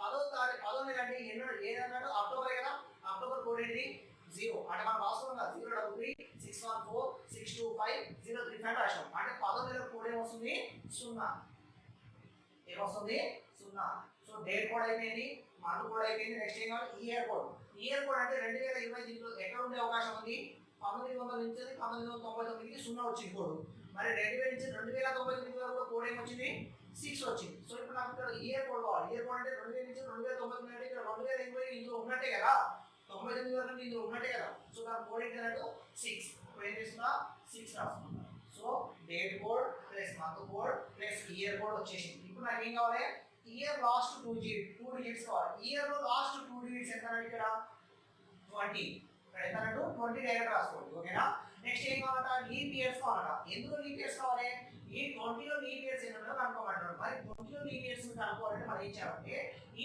20 ని లీప్ ఇయర్ అయితే 4 తో చేయాలి ఎందుకు ఇయర్ అయితే 4 తో చేయాలి డేస్ అయితే 7 తో చేయాలి ఎందుకంటే సంవత్సరానికి అంటే సంవత్సరాలు వచ్చినప్పుడు లీప్ ఇయర్ 4 సంవత్సరాలు ఒకసారి దీన్ని సింప్లిఫై చేయాలి అంటే 4 5 ఎంత 20 అంతే కదా 4 5 ఎంత 20 ఓకేనా ఇప్పుడు 4 తో చేస్తున్నాం భాగఫలం తీసుకోవాలి 7 తో చేస్తే శేషం తీసుకోవాలి ఇక్కడ భాగఫలం ఎంత వచ్చింది 5 వచ్చింది 5 అంటే లీప్ ఇయర్స్ ఎన్ని ఉన్నాయని అర్థం 5 లీప్ ఇయర్స్ ఉన్నాయట ఒకవేళ మీకు అర్థం కాకపోతే ఇంకొక విధంగా చెప్తాను ఇంకో విధం అంటే ఏంటంటే వాడు అడిగిన క్వశ్చన్ ఏంటంటే లీప్ ఇయర్స్ ఎన్ని ఉన్నాయని అనుకోవడం లీప్ ఇయర్స్ అనుకోవాలంటే ఏ శతాబ్దం 2020 శతాబ్దం 2020 నుంచి 2020 వరకు ఎన్ని లీప్ ఇయర్స్ ఉన్నాయో కౌంట్ చేయమంటున్నారు అంతే కదా సో 2020 నుంచి 2020 వరకు అంటే 2000 నుంచి 2004 లీప్ ఇయర్ ఎందుకంటే 4 సంవత్సరాలు వస్తారు కదా ఓకేనా 2004 లీప్ ఇయర్ మళ్ళీ నెక్స్ట్ 4 సంవత్సరాలు అంటే ఇప్పుడు 2008 లీప్ ఇయర్ మళ్ళీ నెక్స్ట్ 4 సంవత్సరాలు అంటే 2012 లీప్ ఇయర్,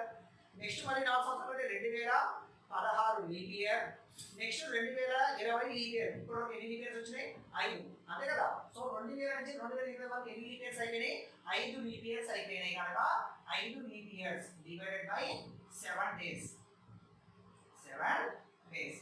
సో ఇప్పుడు నాకు మొత్తం డేటా వచ్చింది. ఏమని వచ్చింది?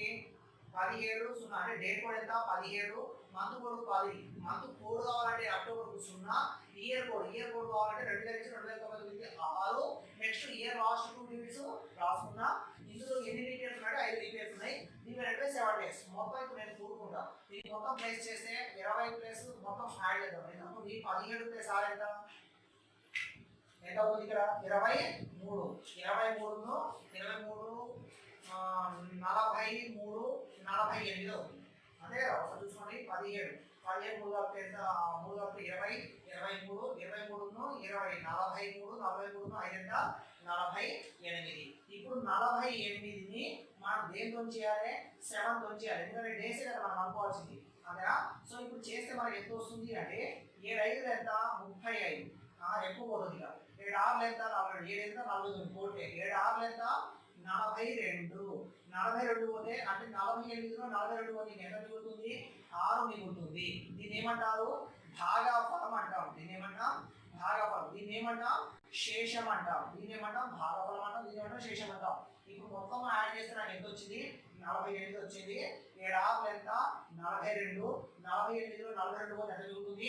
6 మిగులుతుంది. అంటే దీన్ని శేషం అంటాం. 7తో చేసినప్పుడు శేషం తీసుకోవాలి. 4తో చేస్తే భాగఫలం తీసుకోవాలి. 7తో చేసినాక నాకు ఏది వచ్చింది? శేషం 6 వచ్చింది.